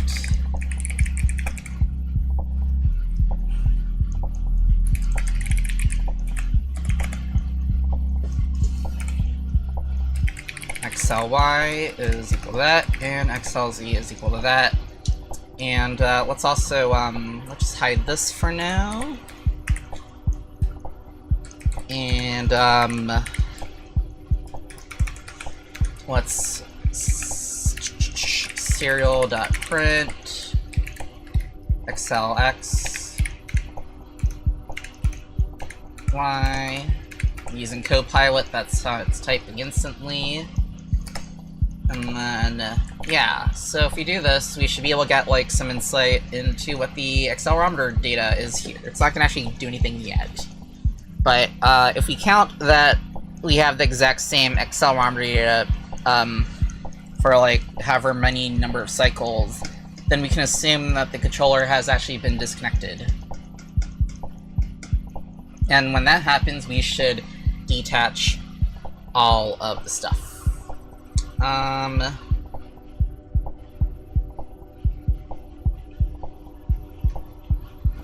And detach is just the way to say that we're disabling the servos. Okay, so we're writing stuff. And now we can actually connect it. We are connected, and we see these the accelerometer data is wait, hold on. Oh, this is like zoomed in. It shouldn't be zoomed in. Oh wait, you can't actually see that because we're no longer on auto camera. Okay, auto camera. I don't know why it's like super zoomed in. Let me go fix the GoPro cam.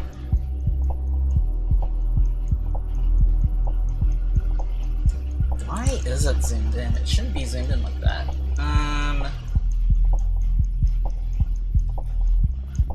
Reset transform? There we go. Okay, that should be fixed now. Okay, we can see the whole GoPro again. Or the whole workbench. So yeah. Just gonna go back to these logs. You can see that, like, so I'm shaking the controller right now, I'm picking it up. Those numbers are going crazy. Let's set it down. And even though it's set down, there is a bit of noise in that. So yeah, and then I'm going to physically turn the power switch off on this. And we have the exact same numbers going on the whole time. So, can we actually reconnect it? I'm going to try reconnecting this thing. I don't think it's actually reconnecting, so if it loses that, we should have it restart the whole thing also, just so that we can get it back into pairing mode. Because yeah, if you lose connection once, and then your fight just done, even if everything is kind of technically working, then that sucks. So yeah, let's go to here. Okay, so let's replace all of that with auto current xlx.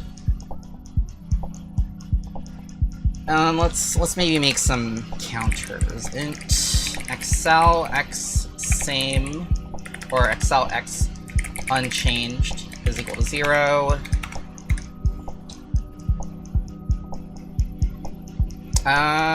Doesn't make sense to do that? No. Okay, so anyway, if current xlx is not equal to xlx, then xlx unchanged plus plus, else xlx unchanged is equal to 0, and we're going to set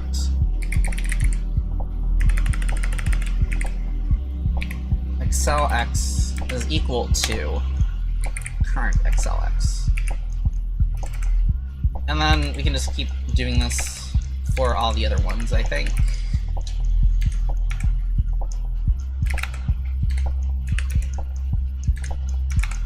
And then if that's not changed, there's probably a more efficient way to write this, but at least this is readable, so I'll just keep it this way. So the goal here is that we want to see how many times the acceleration has not changed at all on the accelerometer on the controller. And if we hit like a certain threshold, which let's say it's 20 cycles, then we should reboot the whole thing, because that means that we should detach and then reboot the whole thing. So yeah. Let's also print the amount of unchanged cycles that we've gone through here. And I see that our test print is actually almost done.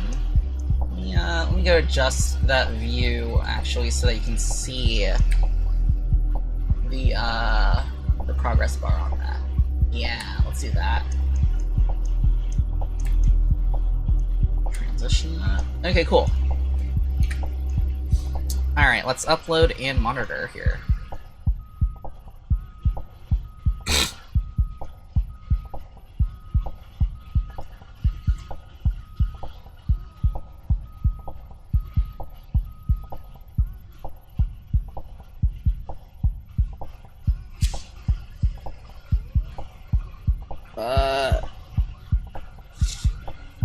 My back is itchy for some reason. That's why my avatar is in this weird pose. Okay, so we're writing that stuff. Let's smash those buttons. That is also accidentally a reminder to like, subscribe, or whatever. I don't know. Okay, so I forgot to add the line separator. So let's do that. Serial print line. Okay, let's upload that. Because otherwise it's just unreadable chaos.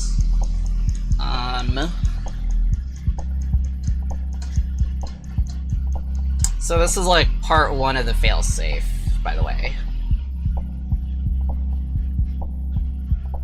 Writing the stuff. We are writing and uploading code to the ESP32.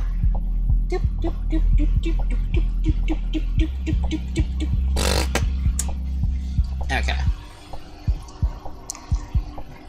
I know there's like a way to bypass that waiting for download, but I totally forgot what it was.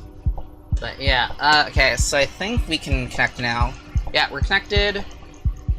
And, X unchanged. I don't think it's actually working. Hold on. Okay, so... Oh no, it's... I have the logic backwards. Okay, so if the current acceleration is the same, then that means it's unchanged. I'm like, that's not working the way I expected it to work.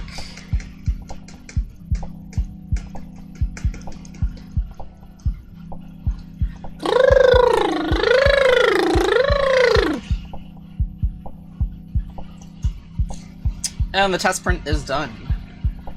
So we'll make sure that that servo horn fits once that's yeah. I do want to test this out right now. Okay, waiting for download. Smash that shit. Entry. Let's turn on the thing. Okay. So those unchanged things are only going up to like 1 or 2 at most. And when we're holding this, and even when we leave it down here, it shouldn't be allowed to tick for that long. Like at least one of these, just so the noise is resetting. So maybe we should have it so that like if all of the unchanged are like above, I know, 50 or so, then we can consider it to be the controller's disconnected. Because right now we're just shaking this controller. Wait, that's in view of the printer thing. Okay, here. Yeah, right now we're just shaking all this around, and the unchanged value is just yeah, it's just kind of stuck at 0. Now, if we just let it on the if we just like leave it on the mat here, we're not moving it around, then at least one of those values is changing just because of sensor noise. But when we take this and we turn it off, then we see that there is no sensor noise because it can't update, and everything just keeps climbing. And when we hit like say 50, then we should consider that, oh no, the controller's lost. So let's define up here, define cycles of unchanged cell data to trip reboot. That's like really way too long, but I don't care. Let's say 50 cycles. So here, if xlx unchanged is equal to, or is over what we call cycles, and xly unchanged and cell z unchanged, then reboot the whole thing. And because this loop is getting pretty chunky, let's actually start to separate this out into different functions.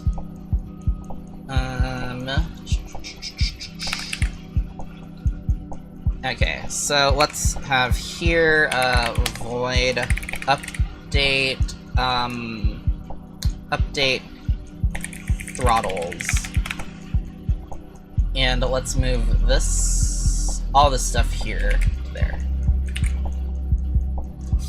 and let's put update throttles here, and then void update accelerometer failsafe. So we can just take all this stuff here and move it here. And then let's also just like define our own reboot thing, and I kind of forgot how to do that. Reboot.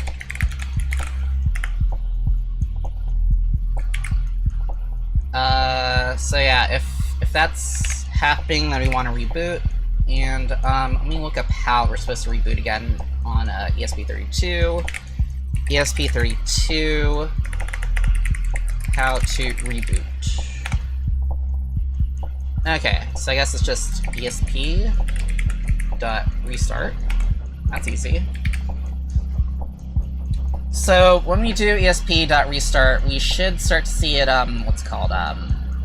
Yeah, we should just restart it just as it says, and we should be able to reconnect the controller. And so this is one part of the failsafe. It's not the entire failsafe though. But let's upload. Wait, are we calling update accelerometer failsafe? We're not. Okay. So that's actually gonna be junk.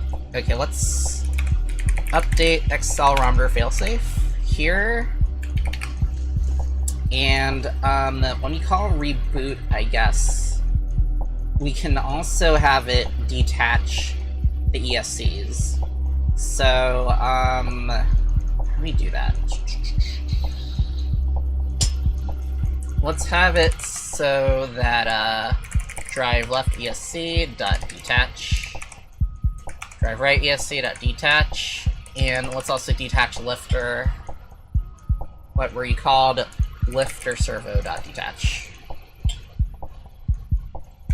And so this actually kills the PWM signal going into the ESCs or the lifter or the servo. So yeah. Now this is a good part of failsafe, but it's not the entire thing, because now we need to do the watchdog stuff. ESP32 watchdog timer reboot. And let me just confirm that we can do this on the classic ESP32.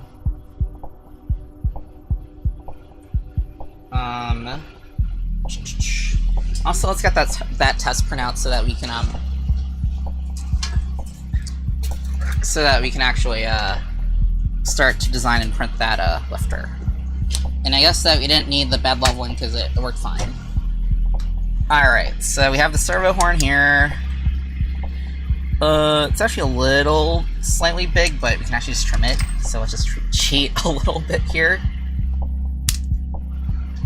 That was not that clean, but that's okay.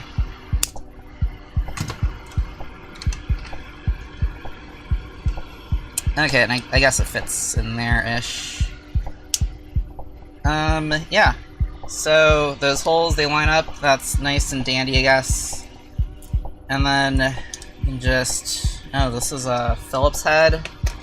Okay, whatever. So yeah, we can just swap out the screwdriver. Just make sure that actually screws in. Okay, that is the right size.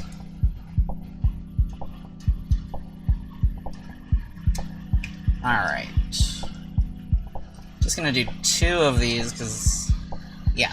I don't know if there's a good way to show it on the camera, but those holes, they do line up, so that's good. And, the screws are also poking out a bit too, so, just gonna have to, like, be a bit mindful of that and add just a little bit of spacing on that. And then, can we put this in here? You know, we don't actually have to be that careful about it.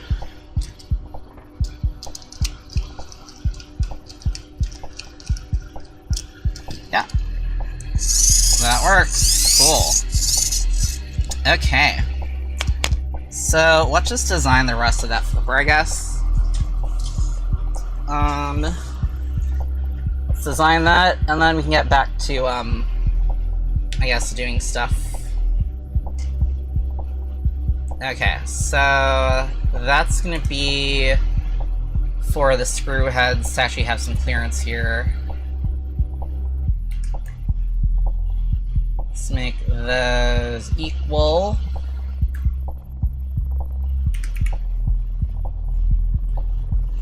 Okay. And how big are these screw heads anyway? They are about 5-ish millimeters, so let's just round that up to 6. 6 millimeters. Okay. And then let's convert that entity and convert that entity. And how wide do we want this thing to be? Let's do offset from the back, actually. And let's make it... Okay, let's just make sure we're going in the correct direction here. Okay. So, how wide is this? And then we can shrink it down a bit from that. Yeah, let's make it like 22, I guess. 22 millimeters. Cool. So that should get us to be able to, and I'm actually gonna go make that hole here a little bigger, just so that we can fully insert like a screwdriver in there, because I have a feeling it's gonna go pretty deep. How wide is the head of this anyway? Head of this is 7. We can round that to like 9. Let's give it a... Whoa, that's crazy. 9 millimeters. Alright. Cool. Did I need to do that? I guess I didn't really need to. Well, whatever. Okay.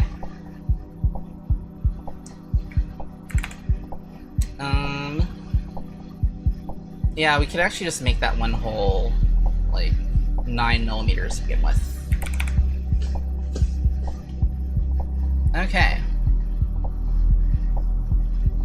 And so, let's just say that this thing is gonna hang out here, go up here, and that is enough clearance.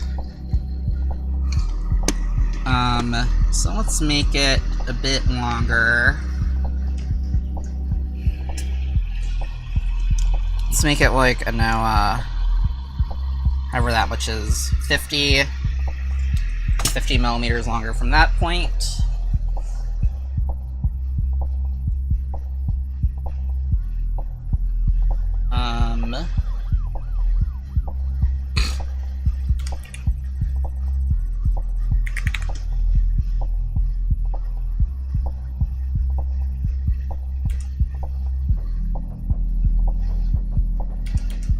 Actually, let's make it like, I don't know, 60. I just don't trust something about that possibly getting caught on something.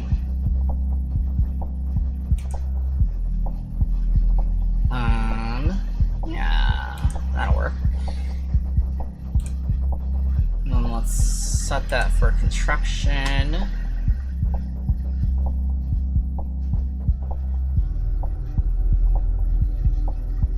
And then, yeah, just kind of bullshitting the shape right now, because it really does not need to be optimized. For construction.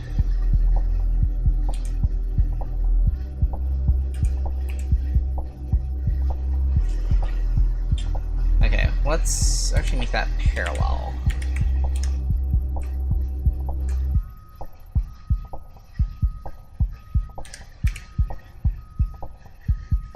Alright, so, yeah, let's just assume that's like kind of just gonna skim that, and then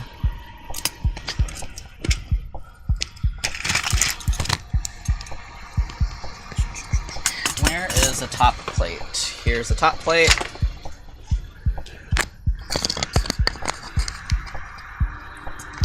So if that's parallel to that, then that means that to the floor, it's gonna be like, I don't know, sound like, let's just say 40 millimeters.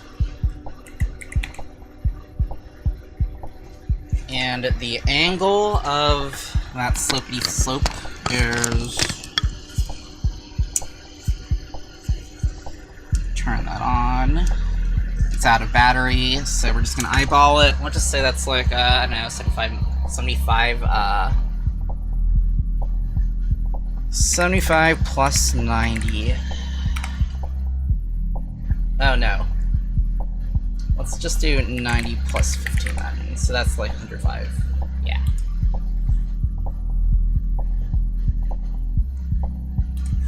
And then I guess we can make that parallel. Just have that like stick out. I know. Maybe just 60, I guess. And then, yeah, let's maybe have this at like 15.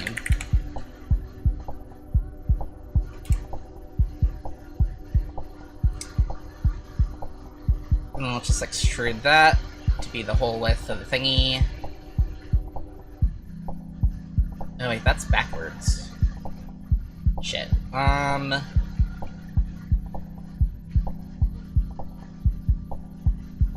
Okay, how do I reverse this then? What's the easiest way for me to reverse this?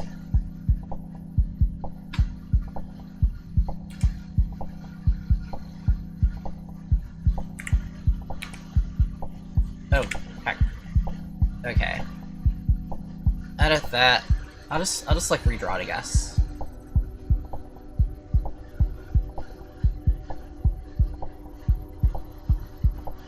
Oh wait. I could just mirror this. Yeah, that's way easier. Okay, mirror entities. Oh wait. Not you. There we go. And then I'll just set these to construction.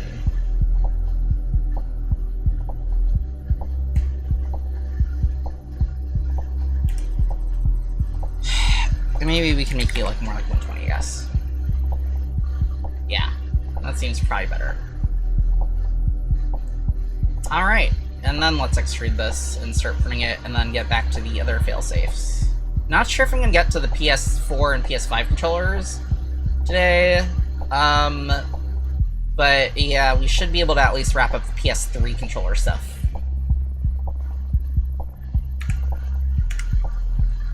Might just add some fillets here.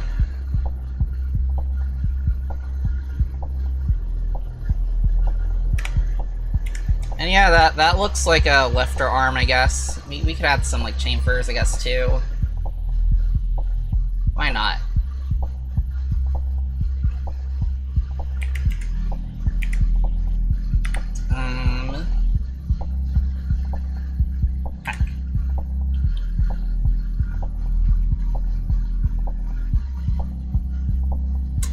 Don't want tangent propagation, actually.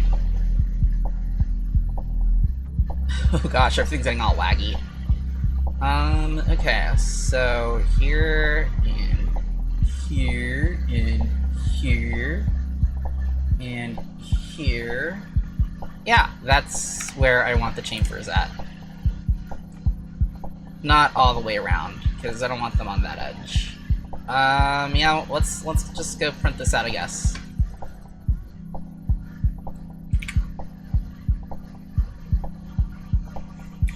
Full flipper arm.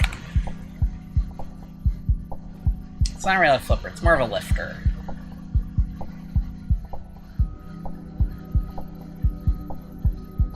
Save it as a 3MF. And let's just give it some nice fast settings so that by the time the stream ends, we can actually see it do something kind of cool. Whole flipper arm, .3MF.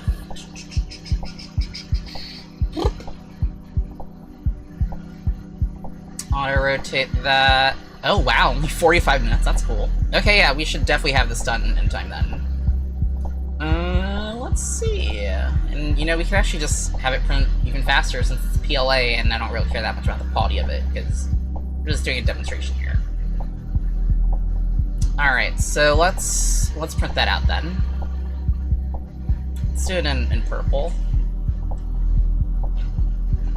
Cool.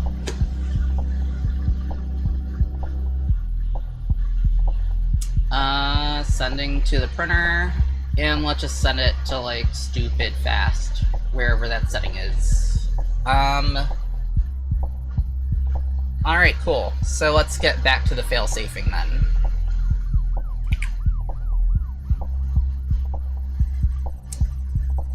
Okay, so I think I rebooted that and we're plugged in. So if we try to connect the... oh, that's off. If we connect the controller here, then let's also turn on the thing. Where is the power? Here it is. Because it is off right now. Oh wow. That just decided to spin around. Okay. Then yeah, we should have this. And let's also look at the debug logs. We see that unchanged is 0 for here. If we put the controller down, it does start kind of ticking up, but because of the sensor noise, it's still going to reset at some point. So, I guess what's supposed to happen is if we turn this off, then we should see in the logs. I'm gonna do it on this side actually. We should see in the logs that it's going to reset at some point when we hit 50 on the unchanged. And we reset. That's exactly what we want. And so let's turn this on again. Let's reconnect. let's try to reconnect. Okay, we're reconnected, and we can drive, and so let's demonstrate it on this side. When we, so I'm gonna hold this, but I'm gonna turn it off at the same time. And so it's off, and in a few seconds we should see this stop. And it stops. And so that's a failsafe here. Now, it doesn't protect against everything, because there's one more potential issue.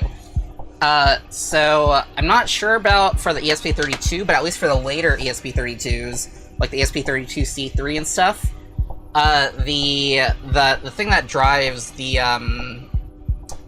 input to the servos and to the ESCs, it can actually keep going even if the program crashes. And so for that, we're going to want to have a watchdog. Now, what is a watchdog? It's basically a very similar thing where the program, the main program talks to the watchdog and is like, I'm here, I'm here, I'm here.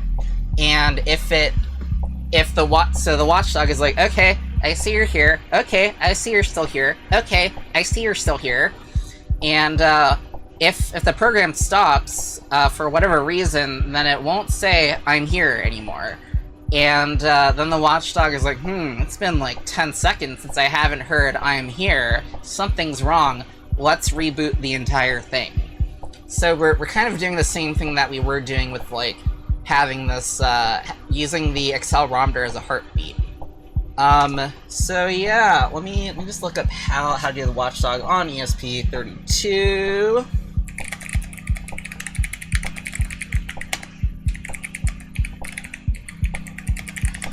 Original one.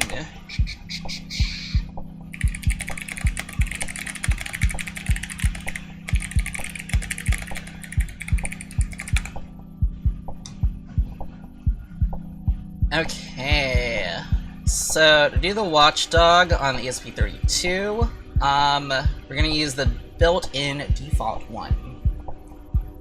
And so we can do include ESP task. I'm gonna assume that WDT stands for watchdog task, and let's just define the watchdog timeout seconds to say, let's make it under 10 seconds because we want you to have a chance if you're being counted out to reboot. And so when we set this up, we do ESP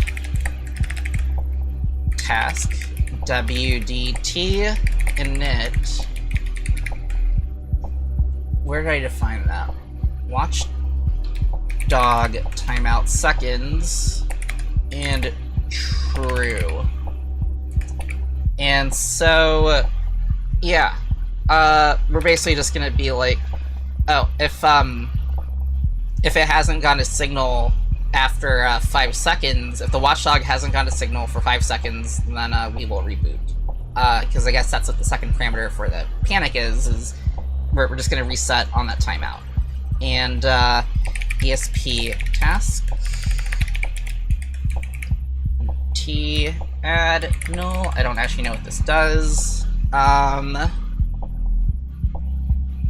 then yeah. And so, I don't actually know how to test this out because I'm not sure how to manually crash the ESP32. But yeah. Void on signal received. So this will reset the timer. So anytime we,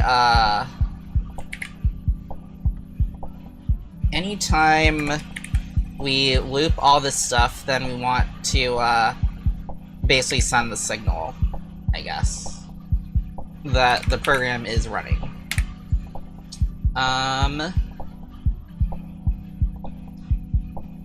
Yeah. So let me just check. Yeah, I think that's how it's supposed to work, and it's pretty simple. So it just tells a separate task, I guess, separate program that's like running on its own thing, that like if the main program, the main thing locks up or crashes or doesn't do anything after like 5 seconds, to also just reboot. Thing though is that I don't know how to actually test this out, but you should look into watchdog signals for this stuff. So let's upload this anyway.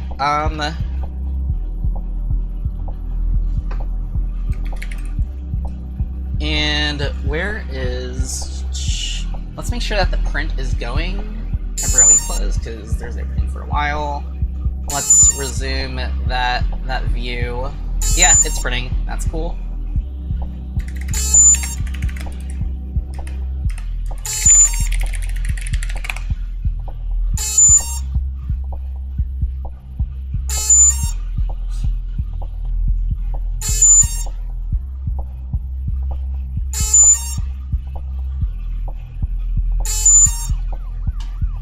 Oh, wait. Oh, there's gonna be an issue, actually, where,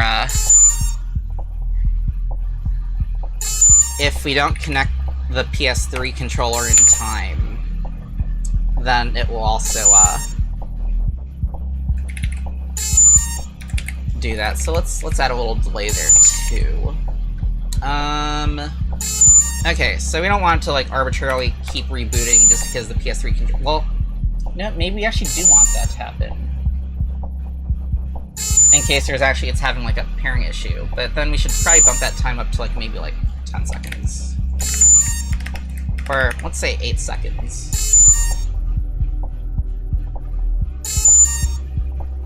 Yeah, so we don't actually need that.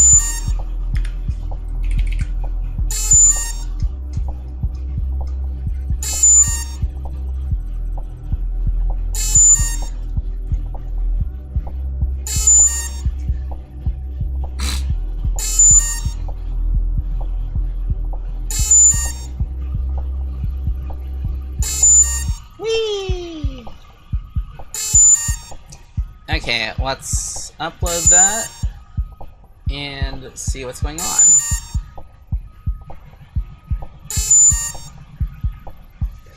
Okay.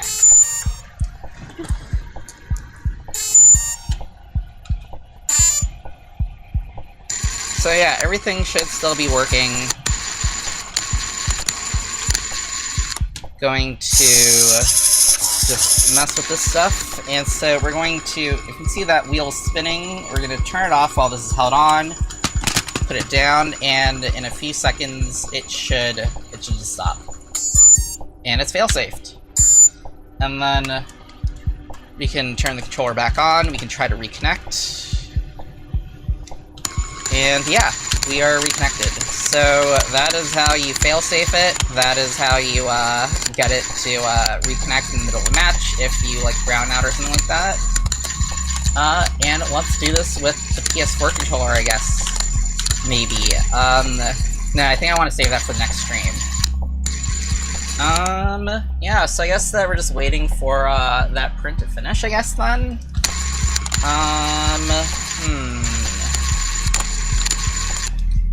Yeah, I guess we can just drive this thing around. And it is slow enough that we can do it on the Workbench without issues, I think. Whee! Yeah! That's working pretty reasonably.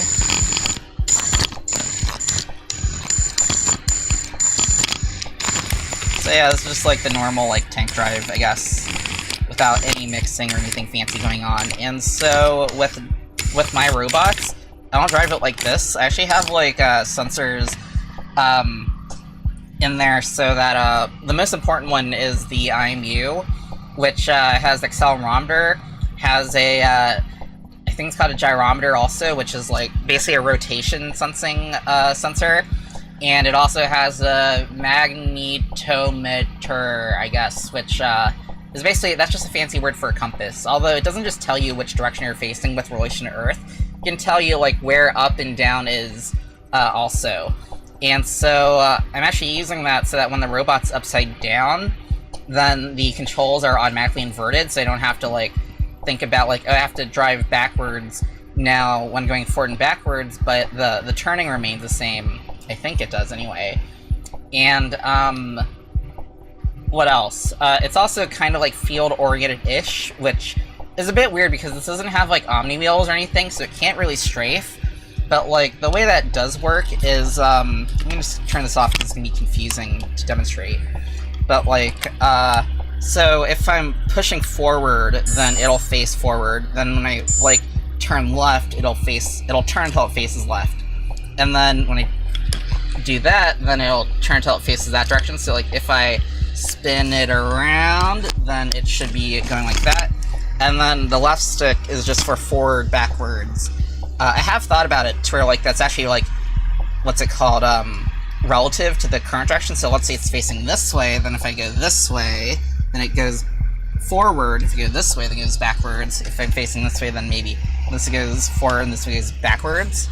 I haven't tried that yet, but it is something that I have wanted to experiment with.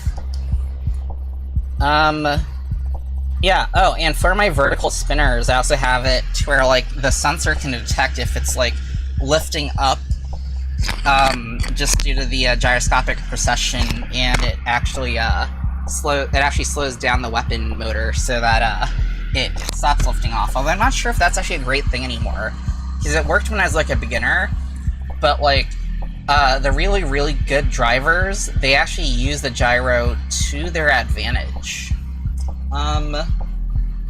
But yeah. Let's see. So I think I want to save the PS4 and the PS5 controller stuff for the next stream, which we'll just have that on, like, Tuesday, I think. There's a possibility that on, like, Tuesday and Thursday next week, I'm gonna be, like, super duper duper busy with work. But, I'm gonna have to, like, just figure that out, because we have a really, really big deadline. And then I'm actually gonna be in Germany from, what's it called? From, I think, the 6th or the 7th-ish till, like, the 13th or 14th-ish. So there's gonna be no streams then, but I'm gonna make sure that there's, like, some videos edited that I'll be dropping throughout that. And I also, yeah, I do want to make some stuff just to kind of keep the channel warm. Also some shorts, of course, which are a good way to advertise the channel, I guess. But yeah, I just want to keep driving this thing around. Oh, was it on the whole time? Guess it was. Doop. It's actually not that bad being this slow, like, on the workbench, I guess. Whee! We're driving around. This actually could be a fun variant just to bring around, like, the lifter version of ejection. Like, it's not going to be what we're designing and printing right now, because, like, we're just kind of shitposting that for the demonstration. But, like, yeah, that could be fun, though, I guess. Let's see, what else? Oh, you know, I think this is also going slow because I'm on a 3S instead of 4S battery. Let's see, we should definitely be able to fit 4S in here, actually. So, let me go find the, 4S batteries, and let's get that charging while this print is going. Okay, it's not in there. Whoop. Ah, my head got caught again on stuff. 4S batteries, where are you, 4S batteries? Oh wait, did I put it in the LiPo box ready? I think I may have, actually. That's multimeter, that's the, yeah, here it is. Oh, those are brand new. I don't think I want to use the brand new ones right now.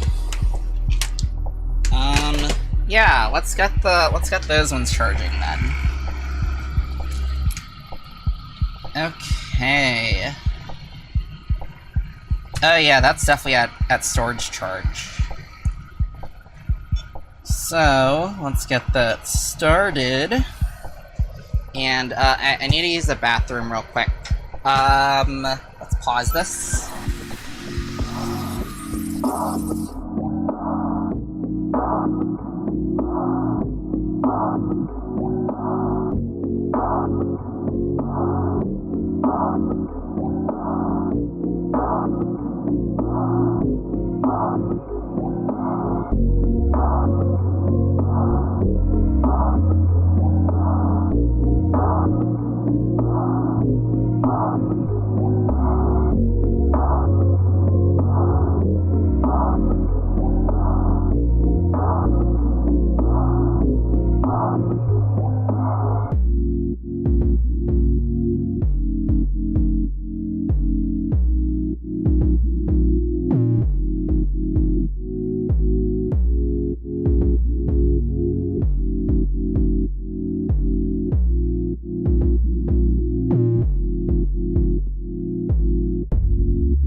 I'm back, and I did wash my hands. I just pee really fast. Let's see. Are all my sensors working? Yeah, they are. They are. Cool. Okay. So, yeah. How much time do we have left on this print? 28 minutes. I guess we can start putting the top cover back on. Because all we need to really worry about is, you just really need to worry about the right side of this. Yeah, let's go figure that out for now. Okay, so I have this blob, and here's my microphone. I might just put the microphone away because you already know what robot. No, I'm gonna keep the microphone here because robot sounds are fun. Okay, so yeah, I think we can just pack this in here like that. And let's get the hot glue gun hot again because it's gone cold again for the third time. Okay, so let's get this top plate on here.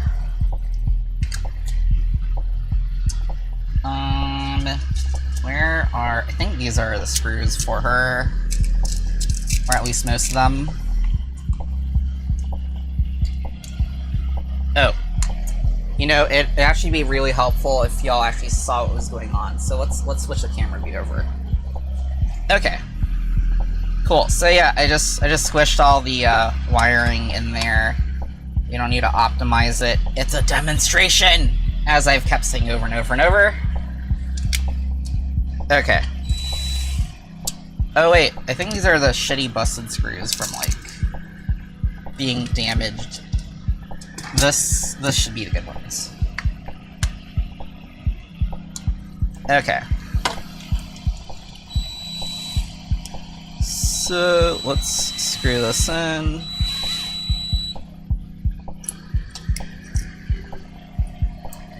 I wonder if the servo is gonna cover up the cute anime girl art, or if we're gonna be fine. Because I like Injection's artwork. Which was a commission, by the way. You can commission the artist, Emil Ghana. She's done a bunch of like robot combat stuff, like drawings and stuff of like, I think the both. Okay, I definitely know that she's drawn like humanizations of the robots, and I think she's drawn chibis of the builders too. But yeah, yeah, you can commission her for art. You should do that, because that's cool. Okay, so we have that. And then we want to have the servo here-ish, I guess. And I also wonder what range of motion we want for it, if we want the full 180 degrees. But yeah, where's the other top plate so that we can actually like kind of start thinking of this? Oh wait, if I like patch this up right now though, then I won't be able to program. So I guess maybe we should undo that then?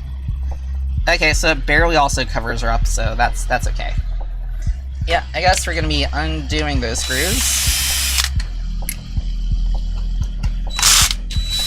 And we're at, like, what, 25 minutes left? Are we printing on, like, super duper duper fast mode right now? We're not! Let's kick it up to super duper fast mode. It doesn't want to actually change. Shit. Do I have to do it on, like... Let me see if I can do it on the control panel. Okay. I don't want to update my firmware. Oh, okay, it is going super duper fast. Okay. Well, at least we updated that. Okay.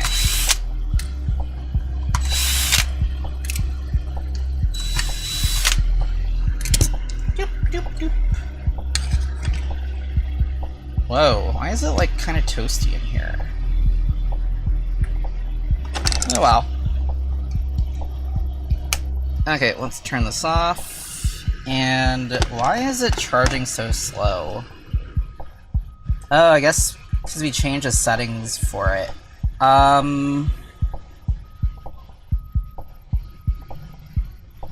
Okay, so what's the guide on how fast you're supposed to charge a LiPo? How fast charge LiPo? So you want to charge it at 1C, so 5,000 milliamp hour. We want to charge it at 5, so because this is okay, this is already going out with the fastest speed, I guess, that, or not the fastest, like kind of close to it. I'm gonna just jack it up a little bit. Let's just have it at like one whole amp, I guess. It can't be that bad. Okay, let's go.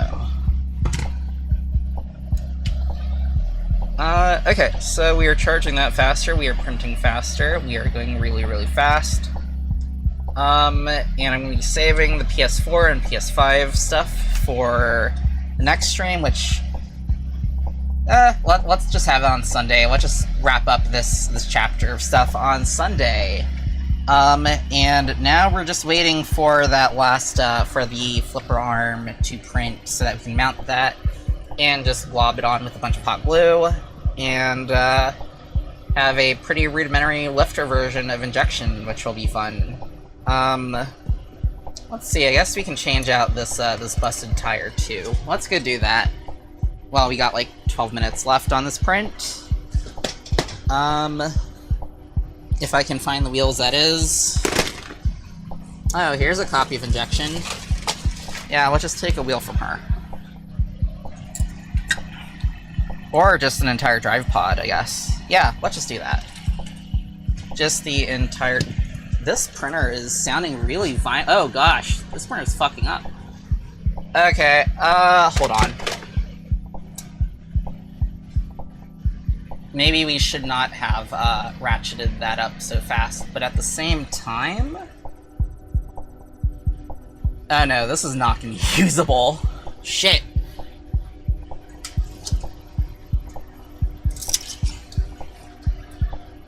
Yeah, that's not a usable print. Unless we just do some bullshit. Wow, that is like crackers. I mean, I could just glue it to the thingy on the servo. Screw it, let's just do that. Yeah. Okay, this is like super stuffed, but I don't want to wait all the time printing. Well, just on Sunday we'll have the nice version of it printed out. But for now, we're gonna do this janky prototype.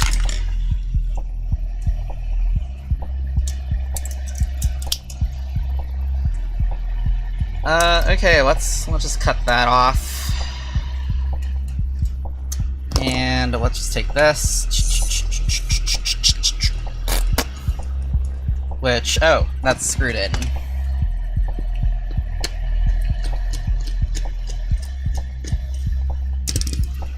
Let's commit war crimes with hot glue. It's actually not... Okay, I mean, yeah, it's pretty fucking ugly.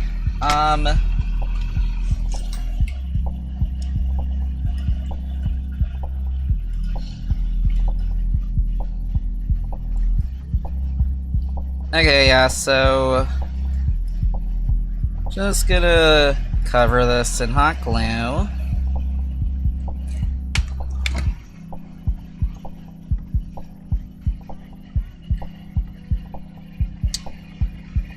And, let's clamp it together. And let's also... I'm gonna go hide the bamboo view, since we're not gonna be 3D printing anymore tonight. Ooh, that's hot still. Okay. Okay, hide the bamboo view. Alright, there we go. That is clamped, and just gonna hit that with a ton more hot glue.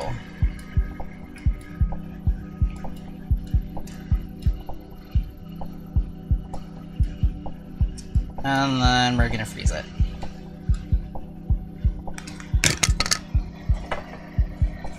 Whee!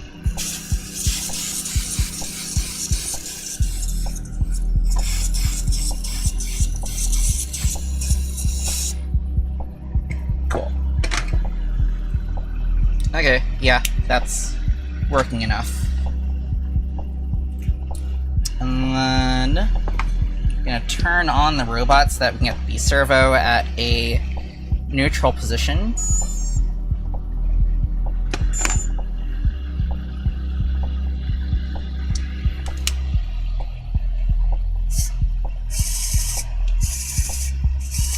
Okay, so that's neutral. Close enough to neutral, I guess.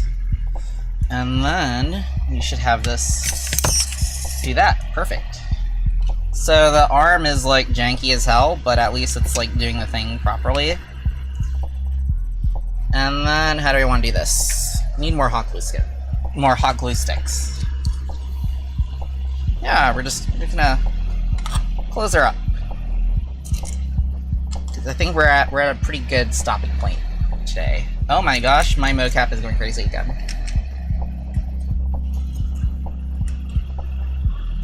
Not gonna worry about all the screws. This is just test fit. We already know that the screws work, because I've opened and closed her up like probably 100, 200 times now.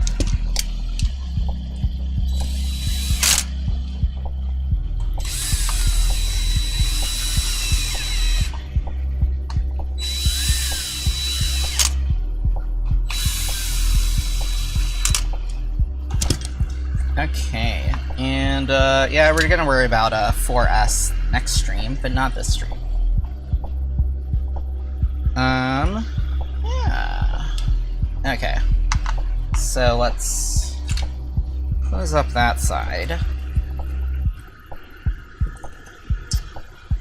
I'm gonna be switching the top cover material from carbon fiber to Tegris, just because like I hate dealing with like the carbon fiber splinters because they hurt and they cause cancer if you breathe them in, and they hurt, and they're kind of ugly and they hurt.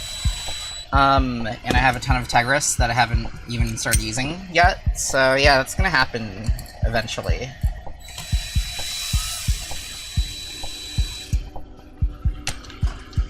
Okay, have that. And,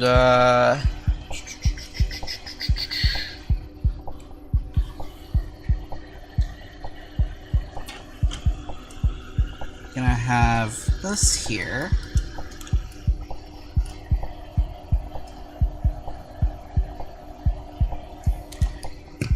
Doop.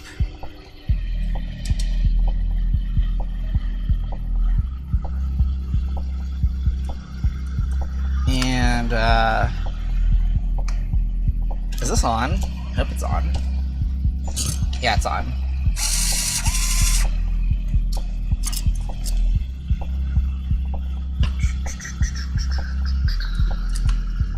That is not a neutral position. Okay, what about if we have it here-ish? come on. Might need to, like, add, like, a shim or something. Yeah, I'll probably need to, like, shim it a little bit. Or no, we can just use glue as a shim. Yeah, let's just use glue as the shim. And just goon all over that. Hot goon gun.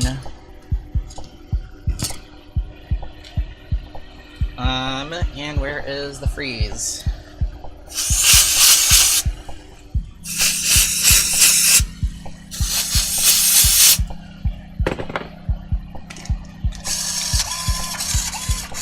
Cool, we have a flipper version of injection now. Whee! I wonder, can she actually lift, like, this one, which is almost the full weight injection? Almost.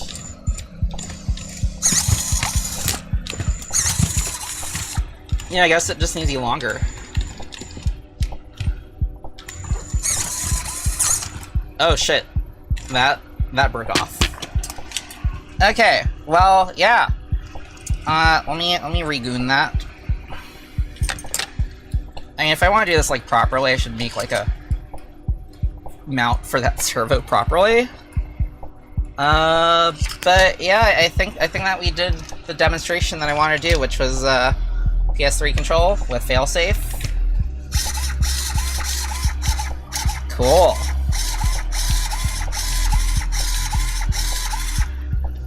Yeah.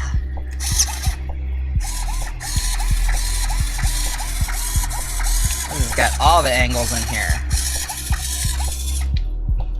Alright. Well, I'm hungry. Alright, so...